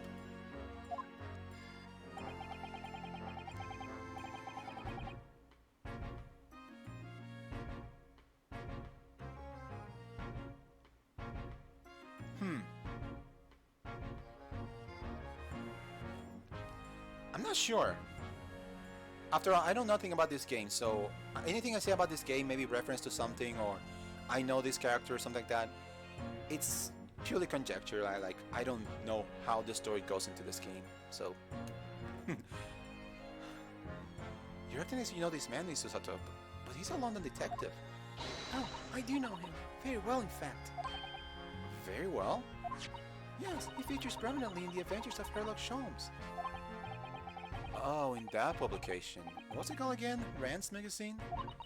That's right. Inspector Gregson and Mr. Sholmes enjoy a wonderful friendly rivalry. Really? You rival the great Mr. Sholmes. That's incredible. Oh, well, I don't know about that. Mr. Sholmes isn't a professional like myself, of course, but he does come out with the goods from time to time. Mr. Sholmes is equally complimentary about you, Inspector, isn't he? You've earned his highest praise. Gregson is the peak of a bad luck. You might wanna look at what you're saying again. Gregson is the peak of a bad lot of all the Scotland Yarders. Those were his own words. That's his highest praise? Well, Mr. Sholmes isn't particularly known for giving compliments, you see. That he is not. And thanks to the magazine, my name's known all over London. Down now. That's great, isn't it? I have to admit that to start with, I was a little, well, flattered by all the attention. I don't wanted to shake my hand, and my reputation in the yard went through the roof. Well, that's wonderful. No, it is not. There's nothing more sinister than a man on the street. People are always looking at me now. They're whispering rumors about me under their breath, I'm sure. Rumors? Are you quite sure? He's changed since he started appearing in the stories. His fame's gone to his head, stuff like that. Gosh, do you really think people are saying such mean-spirited things about you? Like I said, they whisper, so I can't catch exactly what they're saying, but I know what folk are like. I'm sure that they're saying, sure as X is X. Yeah, I don't know what the saying is about it as well. I get this feeling this detective could be very hard work. Oh dear, perhaps the sudden rise to fame does change people. Alright. So, Mr. Gregson, Inspector Gregson, tell us about the case, please. So, about the case that the Lord Chief Justice mentioned before. Nothing to tell, really. As far as we're concerned, they are. It couldn't be simpler. Oh dear, that probably means that as far as we're concerned as lawyers, it couldn't be more complicated. I wish you were wrong about that, but I have a nasty feeling you're right. Yep. A young woman was walking along the pavement on Prior Road when she was stabbed from behind. Fortunately, it wasn't fatal, but she still laid up in hospital, unconscious. That's despicable. What sort of coward would attack the poor woman from behind? I suppose you would have finished whoever it was off with a suicide takedown with you. That is neither here nor there, Miss Nodhada. Brace yourself, Inosuke. You've angered her now. At least he knows. He knows when it's coming now. Anyway, after something of a whirlwind investigation, the criminal was arrested. He barely had time for a cup of tea after the incident took place, to be honest. So, there must have been something left at the scene that led you directly to the culprit? Or perhaps a reliable witness who recognized the person in question? Let me stop you right there. You're wasting your time on this one. Sorry? There's nothing you can do. There's no way to help the bloke now. Why ever not? Simple. The prosecution has been assigned to a trial tomorrow. It's Lord Varan Vex 6. You do know we won a case against Lord Van Six just yesterday, right? Just letting you know. No. Sounds like you heard of him then. Oh yes, we are very familiar with Lord Van Six. Believed to be the harbinger of death himself. The Reaper of the Bailey. So, we're gonna learn a little bit more about this Van Six dude. Please tell me more. Baron Van Six, who we faced in court yesterday. Mr. McKinley told us about him before the trial, didn't he? When Van Six answered the prosecution, they called the accused his sacrificial lambs. And in every single trial in which he's been the prosecutor, the accused has been damned? Hold up! That is actually very interesting. Because McGilded got found not guilty. But then he died. So this still rings true.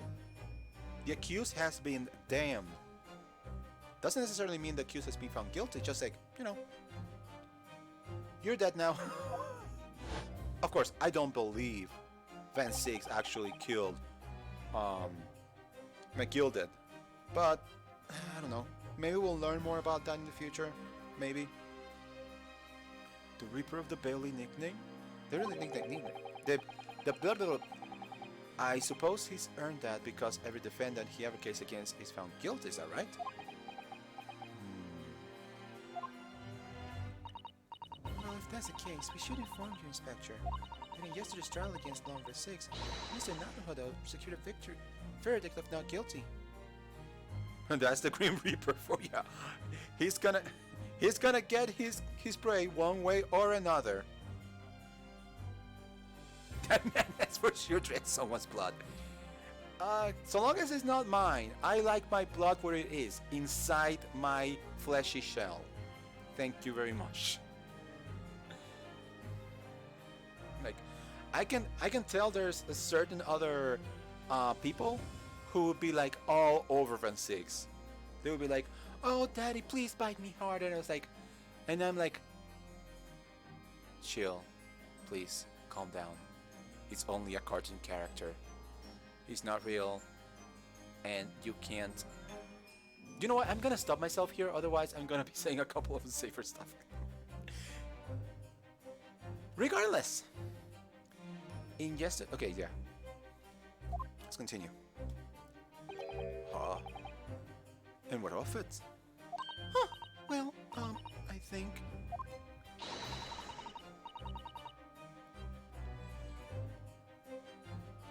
Any other games in the Ace Attorney series? Yes, I have. Let me see. When it comes to the Ace Attorney series, I've played basically every game. The only one I can say that I have not played is the Layton versus Phoenix Wright game. And the only reason I haven't played the Layton vs. Phoenix Wright game is because I want to play through at least the original trilogy of the Professor Layton games, so I can get a taste of how the gameplay is like and how the story progression is like in that game, in those games. Once I do those, I'm gonna play Professor Layton vs. Phoenix Wright, and that will be the final game that I haven't played. Yep. Now the Layton games are made by a completely different company. It's not Capcom, it's Level 5. But I'm very intrigued because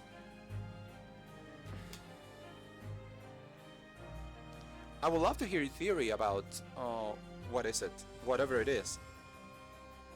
I mean, throw it on me. I will read it after you post it. So that means that even against the Reaper of the Bailey, it's not impossible to save the defendant. No, you really don't have a clue, do you? What do you mean? Where did he put the fishing ships? What happened to the bloke in the end? Huh? He's dead. Oh, Magnus McGilded came a cropper in that omnibus when he went up in flames. So you can't rightly say you saved the defendant.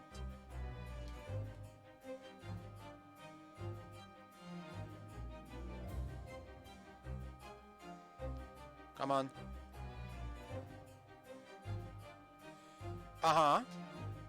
Yeah, that's what I've been led to believe. Except, you know, I don't know how this story ends, so I don't know how are they going to justify that, considering the localization of the original Phoenix Wright trilogy, where it's supposed to be in America. But yeah, it's supposed to be Phoenix is the descendant. No, Phoenix is supposed to be Rinosuke's descendant, or however it is, you know.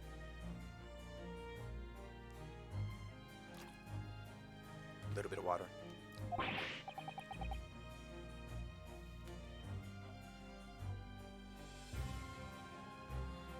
Okay, I have not played the other games of this game yet. Okay, sure.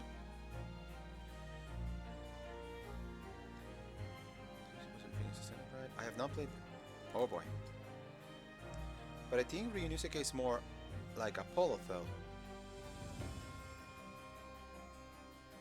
I can see that. Also, Apollo is my favorite ever. Oh my gosh, a blazing after my own heart. Do you know how hard it is to defend Apollo? When people are like seriously, like I understand that the original trilogy was, you know, Phoenix Wright, and we were like endeared with Phoenix Wright. Like yes, we understand that, but then you find SC-24, they bring a new character. Here he goes. Here comes Apollo, and it's like, oh, he's not Phoenix, therefore Apollo bad. It's like, no, he doesn't necessarily need to be bad. Sure, I understand that the Apollo Justice game has some cases that are kind of weak sauce, and the perceived ability is not the Magatama, but there was a lot of potential there. There was a lot of good stuff, and Apollo himself, he is literally the anti-Phoenix.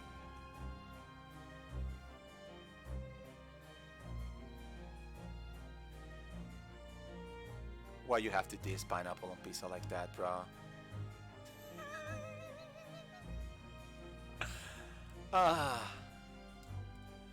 Why you have to do that? But yeah, as I was saying, you know, I like Apollo because he's not Phoenix, because he's different from Phoenix. So, you know, if I wanted to have Phoenix 2.0, of course I go back to the original trilogy and replay Phoenix. Blackwell, oh my gosh, if we're gonna go now to talk about all the games in the series, I could just geek out here for all the time I have left here. Oh my gosh, Blackwell, dude. Yes, I do agree. Oh my gosh. Yes, Spirit of Justice. Yes. Spirit. Oh my gosh. I know some people like to crap on the other games, Spirit of Justice and Dual Destinies, because again, they are different. They are a little bit different than the original trilogy, but different is good, and it makes, you know, it makes for a more interesting game the way they did it. I go back to those games regularly because they're so good. And you see me, the only reason I don't play longer than 4 hours at a time is because I don't have the time. I remember, literally, when I was playing, I want to say it was Spirit of Justice. It was Spirit of Justice. I remember, I just said, you know what? Screw it. I have nothing to do today. Plug my 3DS to the wall. Give me some food. We're gonna play this from sun up to sundown. I don't flipping care. And it was so good. It was so good. I don't think I ever done that with any other game in my library. And yes, I do agree that Blackwell was good. Mainly because Blackwell was so connected to the story that he felt like he had something to give. Like, I mean, yeah, you're right about that. Like, his story was so connected to Athena's story, and it really helped bring the whole thing together. And even though like Dual Destinies and Spirit of Justice are like, oh my gosh, I could speak about this forever. I could speak about this a lot. Like, oh my gosh. Okay, random thought. Even though we're not talking about this, but it's related. Spirit of Justice and Dual Destinies, those two games, even though they have Phoenix Wright on a stop billing, I'm usually consider them more to be like proper continuations to Apollo Justice. Like, it's more it's more like Apollo's story being continued. Sure, Dual Destinies has a lot of like the story of Athena Sykes, But Apollo's Justice is also Apollo's Justice story is also like intertwined there, and it's, even though he doesn't, I do too. I do as well, but I feel like the way Spirit Justice ended, it would be kind of wrong just for Apollo to suddenly say, "Whoop, this thing I was doing here in this foreign country, well, that's done. I'm just gonna go back to work for Phoenix again." Yes. Given his own game again, given a brand new top billing Apollo Justice game, and look at this, the burn-in reduction has turned in. This is how much I've been talking about this stuff. Yes, giving top billing on his new Apollo Justice game.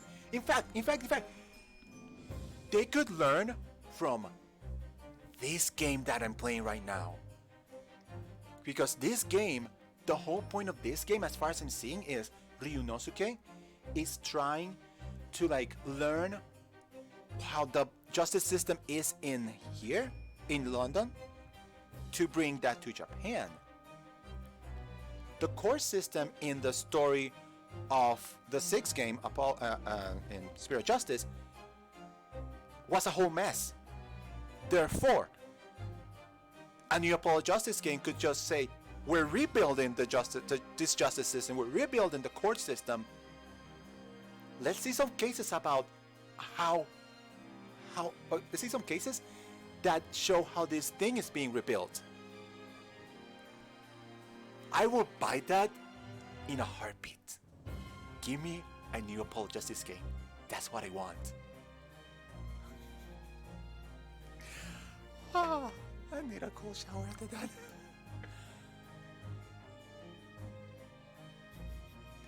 Yes, it was some BS. It was some BS that stuff. But it did lend itself to at least some critical thinking. I would say. I didn't hate her. I didn't hate that character. I forgot her name. Sorry. I didn't hate her, but it was kind of a little out there. It was a little out there. The only but you know what? I don't think that was bad. The only bad part, the only real bad part. Teen Mia with an added level of sass. You know, because she was always like on your case, until like later on when she was like, "Oh, I'm so sorry. I shouldn't have done this bad stuff on you."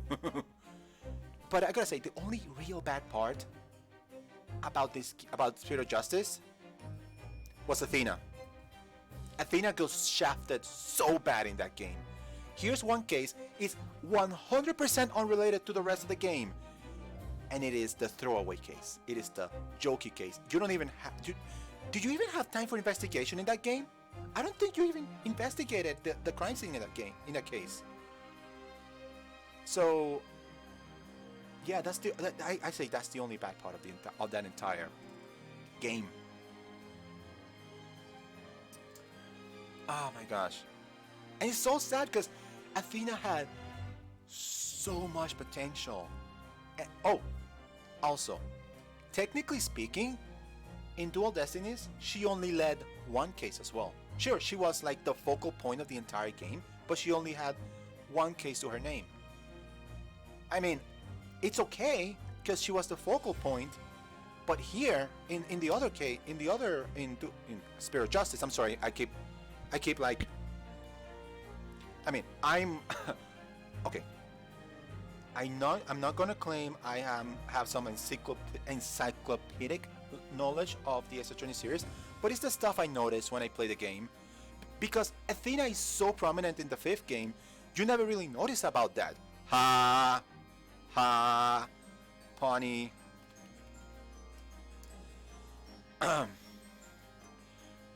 But but you know, she's the focal point of the game. Therefore, you see her in every case. I think you see her in every case. But you know, it's more pronounced that she's only the lead in one case in Spirit of Justice because she has no bearing in in the story. She literally, she could have.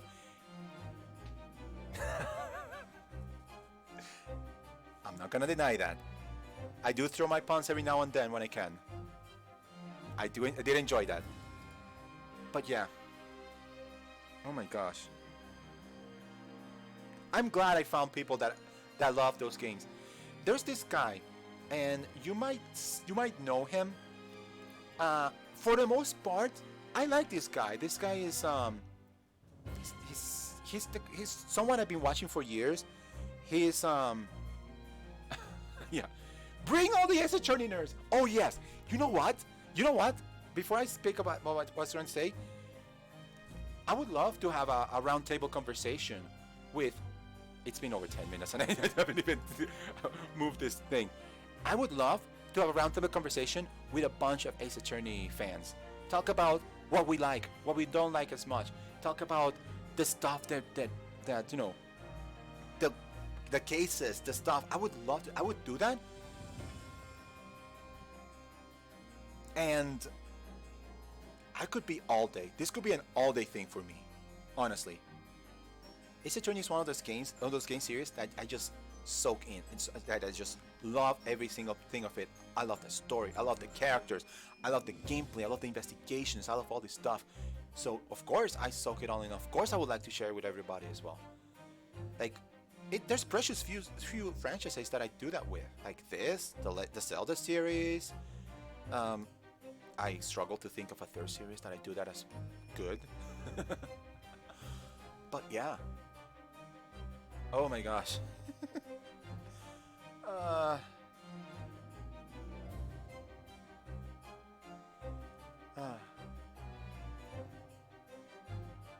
Give me a second, I need a drink.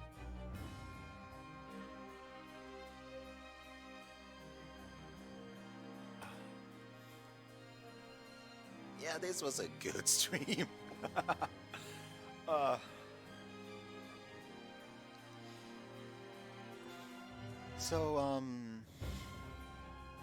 yeah, I forgot. Oh yeah. So I don't know if you know what Brains Crash Commentaries is. I've been watching them for years. There's this guy, his name is Ted. He's one of the 4 people from Brains Crash, and he's the biggest Ace Attorney fan in that group. But he absolutely hates the 5th and 6th game. He says they're absolute trash, and I just look at him and think, what's wrong with you? Do you not like fun? Like, and here's the thing, I might be mistaken on this part, but I don't think he's explained well enough why he doesn't like the 5th and 6th game. And if he ever hears this, I'm gonna tell you, if he ever hears this, Ted, I have nothing against you, but I would like a well-reasoned explanation why. And it's okay. It's okay to not like something else. You don't have to like everything from a series. Like, you know, you don't have to. I have favorite bands that I don't like every song of. I have series that I don't like every game of. That happens. It's okay.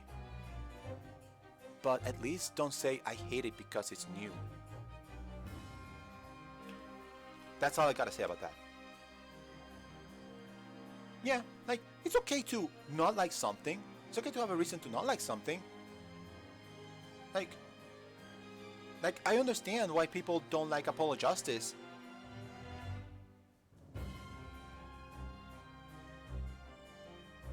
Okay, understandable. I personally think that they considering the technology that was on the 3DS, they did the best to make sure the images translated from 2D to 3D.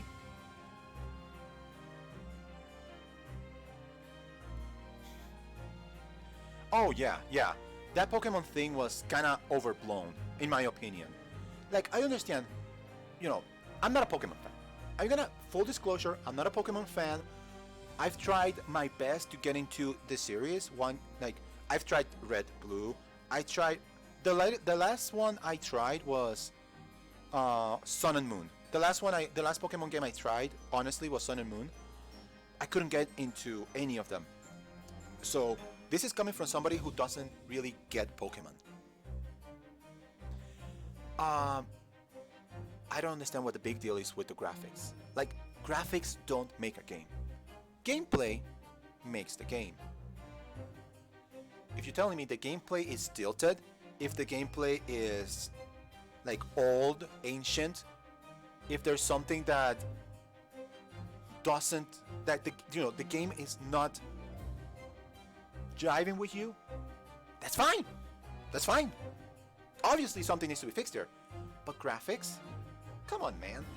Are you telling me that Ocarina of Time, for example, Ocarina of Time came out on the N64 in 1998. That game is completely 100% invalidated in everything that it did because the graphics are not as good as something that the PlayStation 4 can do.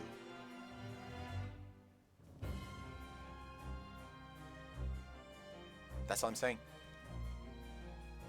If you care for graphics so much, buy a PC.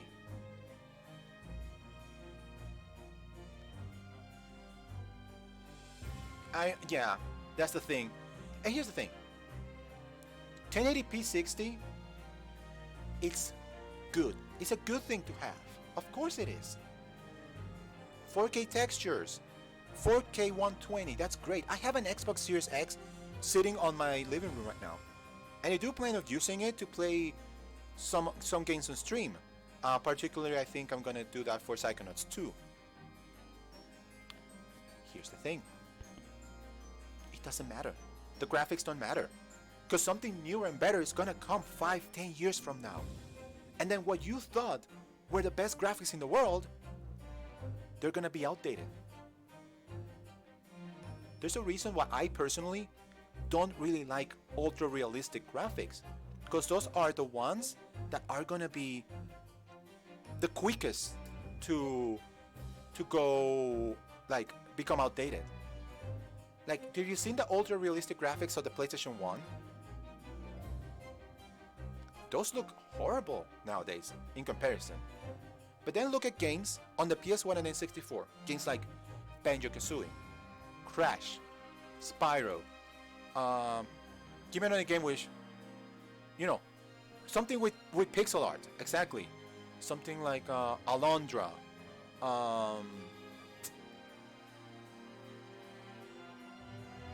Yeah, the Capcom fighters, the Capcom 2D fighters, those still look great even today, don't they?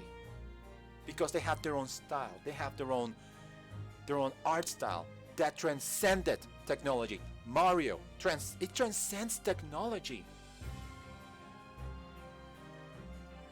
A good art style can transcend technology. That's why when I had a Wii, I could say that these games look good.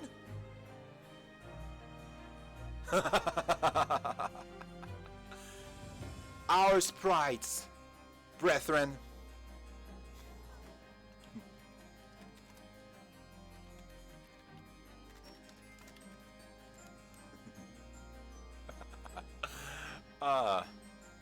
But yeah, when I had the Wii, the graphics, I know the graphics weren't as good as what the Xbox 360 and the PS3 could do, but some games with a good enough and a striking enough art style, you just don't care. Mario Galaxy, Metroid Prime 3, Skyward Sword, give me the games, Rayman Origins. Those games were on Wii. Those games look fantastic to this day. And yes, Link's Awakening, I love that game too. The original and the remake. They're great, they're charming. It's like, you don't need ultra realistic graphics, unless the graphics, and here's the thing, graphics are nice. I will not lie if I tell you that, if I didn't say that graphics are nice. But graphics only tell part of the story. Graphical technology, I should say, only tells part of the story. Oh, my word. Where did this conversation come from? This all started from your theory, Blazing, by the way. Oh my gosh. Oh, I could keep talking for hours. Oh, wait. Exactly. Exactly. That is precisely what I've been trying to say. That is precisely what I've been trying to say. It's my superpower. You know, Blazing Aura? Maybe you should be a lawyer. Get it? Get it? Because we're playing a game about a lawyer. Get it?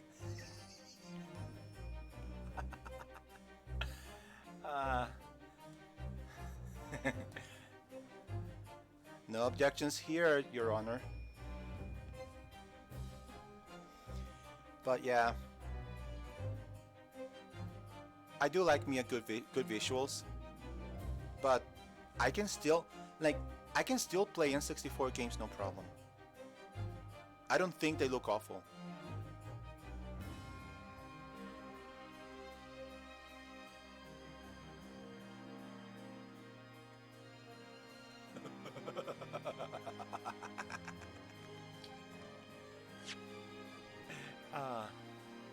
Exactly. The only thing that makes me not want to go back to old games is not the graphics. It's, unfortunately to say, it's that gameplay designs and the way games are designed nowadays just change and evolve over time. And sometimes it becomes hard to go back to play the other games because some things are now inconvenient. Like now games have autosave, saving anywhere. They have cloud saves. They have tutorials. They have like more smooth controls. But you go back to the older games and become a little more difficult to play that way. But if you can get past the learning curve, you can enjoy old games just as easily. Like Tetris, Game Boy Tetris is no less fun because Tetris 99 exists, or Tetris Effect. Pokemon Red and Blue is no less fun because Sword and Shield exist.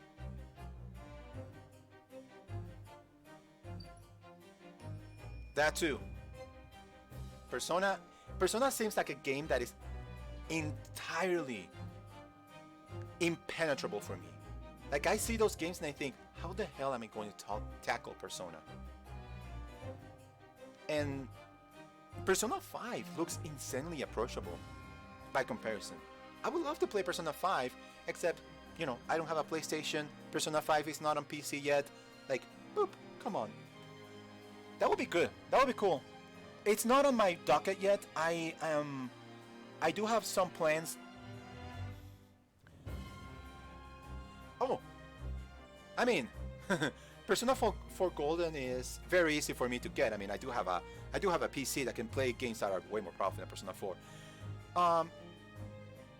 I'm thinking perhaps, sorry about that. I'm thinking perhaps if I do Persona, I'm not sure if I wanted to want to stream it. I want to have a feel for it before I decide I want to plunge into it. Because it's a game that seems to demand a lot from me, a lot of time from me. I would either A, have to take it on my own, play it on my own, or B, be so advanced into my streaming life or my streaming like progress. Say I say I'm Twitch partner now, and I'm making enough money off of Twitch that I can be able to sit for 6 hours plus and be confident that that's a well spent day, not just for hobby's sake, but for the sake of, you know, like I said before, like I said in the past, this is a hobby. For me, you know, Twitch streaming is a hobby. It's a hobby that goes into playing a game. But okay, I hope you understand what I'm trying to say. I will have to be confident enough that playing Persona for so long would not cut into hours that I could use to go work. That's a lot. I mean, that would be content. That would be content I could do. March to November. That would be a lot of content I could do. But I don't I don't know if I would be able to do it. I don't know if I would be able to do it. I mean, there's just far too many games. I'm already thinking of doing Psychonauts 2 when that comes out. I'm already thinking of doing Final Fantasy X, Final Fantasy 9 as well. I'm open to suggestions of course. Yeah, you can suggest something. I mean, I'm just, like I said, I'm just starting streaming, and I really just wanna I'm open to suggestions about how to do things better as a streamer, I guess.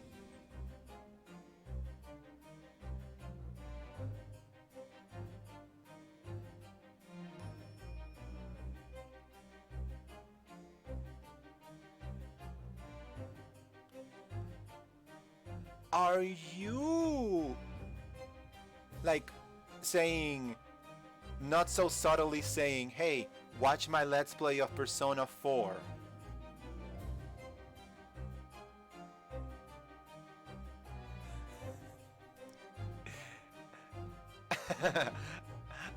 I mean, it's a good idea. I mean, that's a good idea. Watch something from a game, see if it looks like something that would you know, that would work as a streamer.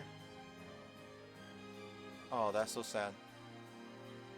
I would love to have seen it, but yeah, I could do that though. I could see how the game looks, if it feels like something I would love to showcase or something that I would like to engage on my own.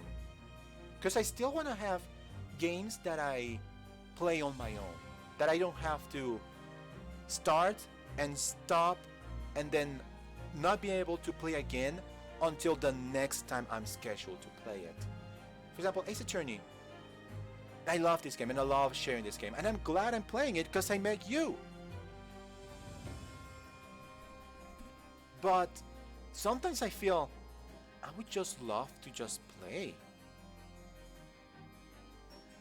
But, you know, I don't regret streaming Ace Attorney. Let me put it this way. I don't regret streaming Ace Attorney.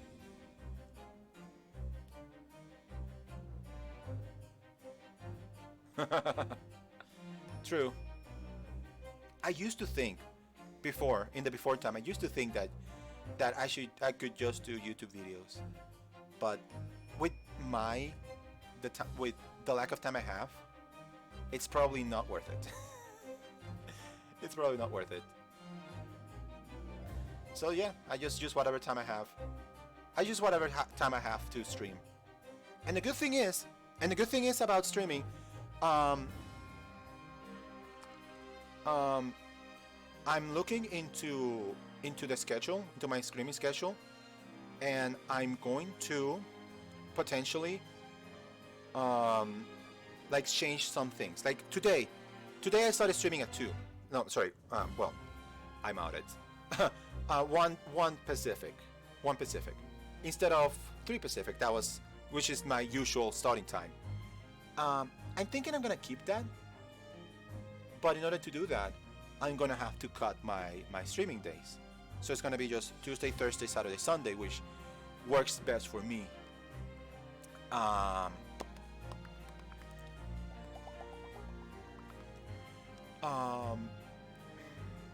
don't know where I was going with that. Oh my gosh, my mind just died right now. I was talking about streaming and how I was trying to come up with a proper schedule, and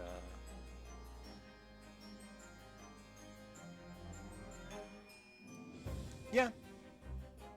Yeah, I've seen that. I just haven't been courageous enough to create like an actual schedule on Twitch about how I'm supposed to be streaming or how I'm supposed to like do streams. I do have on the about page on under the stream, if you're watching this on PC, I do have like a small like blurb about what I'm going to be doing. I'm going to change that, of course, because I'm gonna be, if I can do it, I'm gonna be streaming for more than 2 hours at a time. But yeah, I might just check this schedule tab. Just not this week. Just not this week, because I won't be streaming from Monday to Friday next week, because family. Fair warning, if you if you were thinking about watching me next week, I won't be even close to this PC.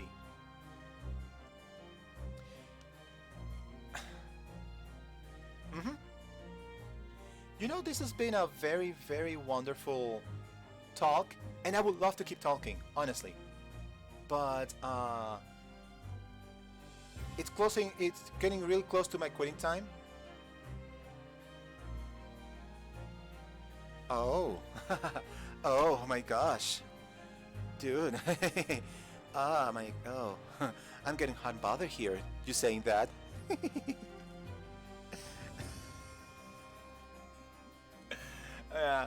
Anyway, it's about quitting time for me. Unfortunately, I would love to continue talking, but like I said, I have family stuff to attend to, which means I need to prepare. I will come back tomorrow for Maria's attorney, and you know what? I want to finish this conversation, and then we're gonna cut it. Is it okay with you guys if we finish this conversation and then cut it? Because I don't want to leave it mid-conversation, at least. Ryunosuke, you were saying. What are you saying? Look, if Ben 6 could get the dirt to stick on everyone, he'd be a miracle worker. But that's not how it goes. He doesn't work miracles, he works magic. Black magic. I knew it, he's freaking Dracula! And you work magic by getting more fish and chips from I don't know where. I'd have a good long think about that if I were you. Are we really supposed to believe that?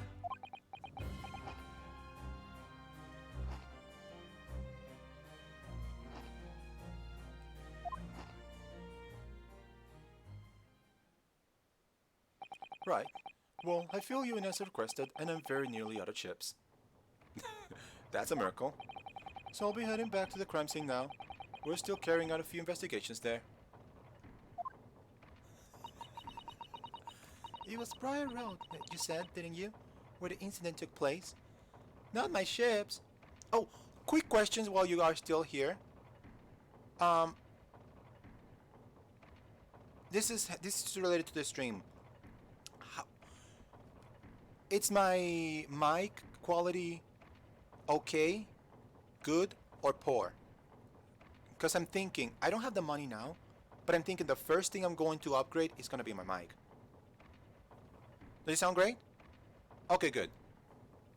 Good. If the mic sounds fantastic, then I'm probably going to wait a little bit longer than I thought I was going to do to get a new mic. Good. It was Briar Road, you said, didn't you? Where the incident took place. That's correct, ma'am. And if you head over there to the holding cells, you can meet the criminal himself. You branding him a criminal already? He's as good as. Shaking like a leaf in his cell, he is. He'll give you a shock if nothing else. He's inmate 53. Speak to the Yeller and he'll show you the way. Inmate 53. Thank you. And he's gone. So there's no helping anyone against the Reaper of the Bailey, they say. Is something troubling you, Mr. Naruhodo? To tell the truth, when I recall the trial yesterday, I can't stop myself from shaking. The idea of facing the Reaper in court again is... Well, if you think it's too much for you, there's no shame in turning the case down. That takes courage, too. But if if the man they've arrested is innocent, you could well imagine he would be shaking like a leaf in his cell. And I, for one, wouldn't find the sight of that funny. So, if I'm honest, I'm still reeling from the shock of yesterday's events myself. And I'm really not sure if I'll be able to help this man, wherever he is. But I'd like to try. So, if I'm going to make some inquiries, will you help?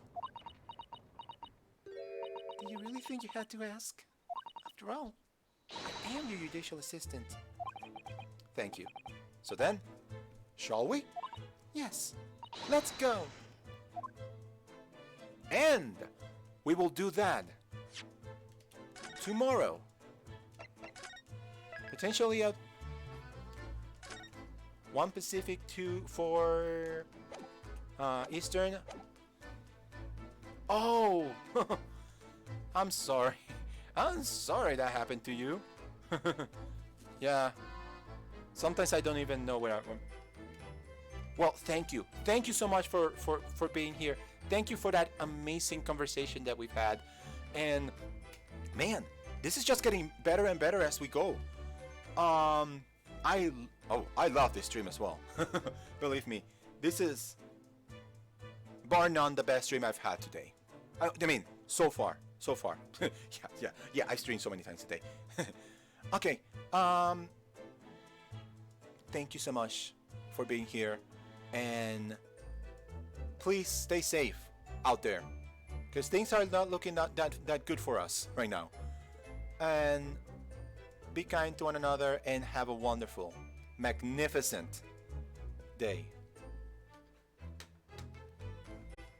Alright, so goodbye.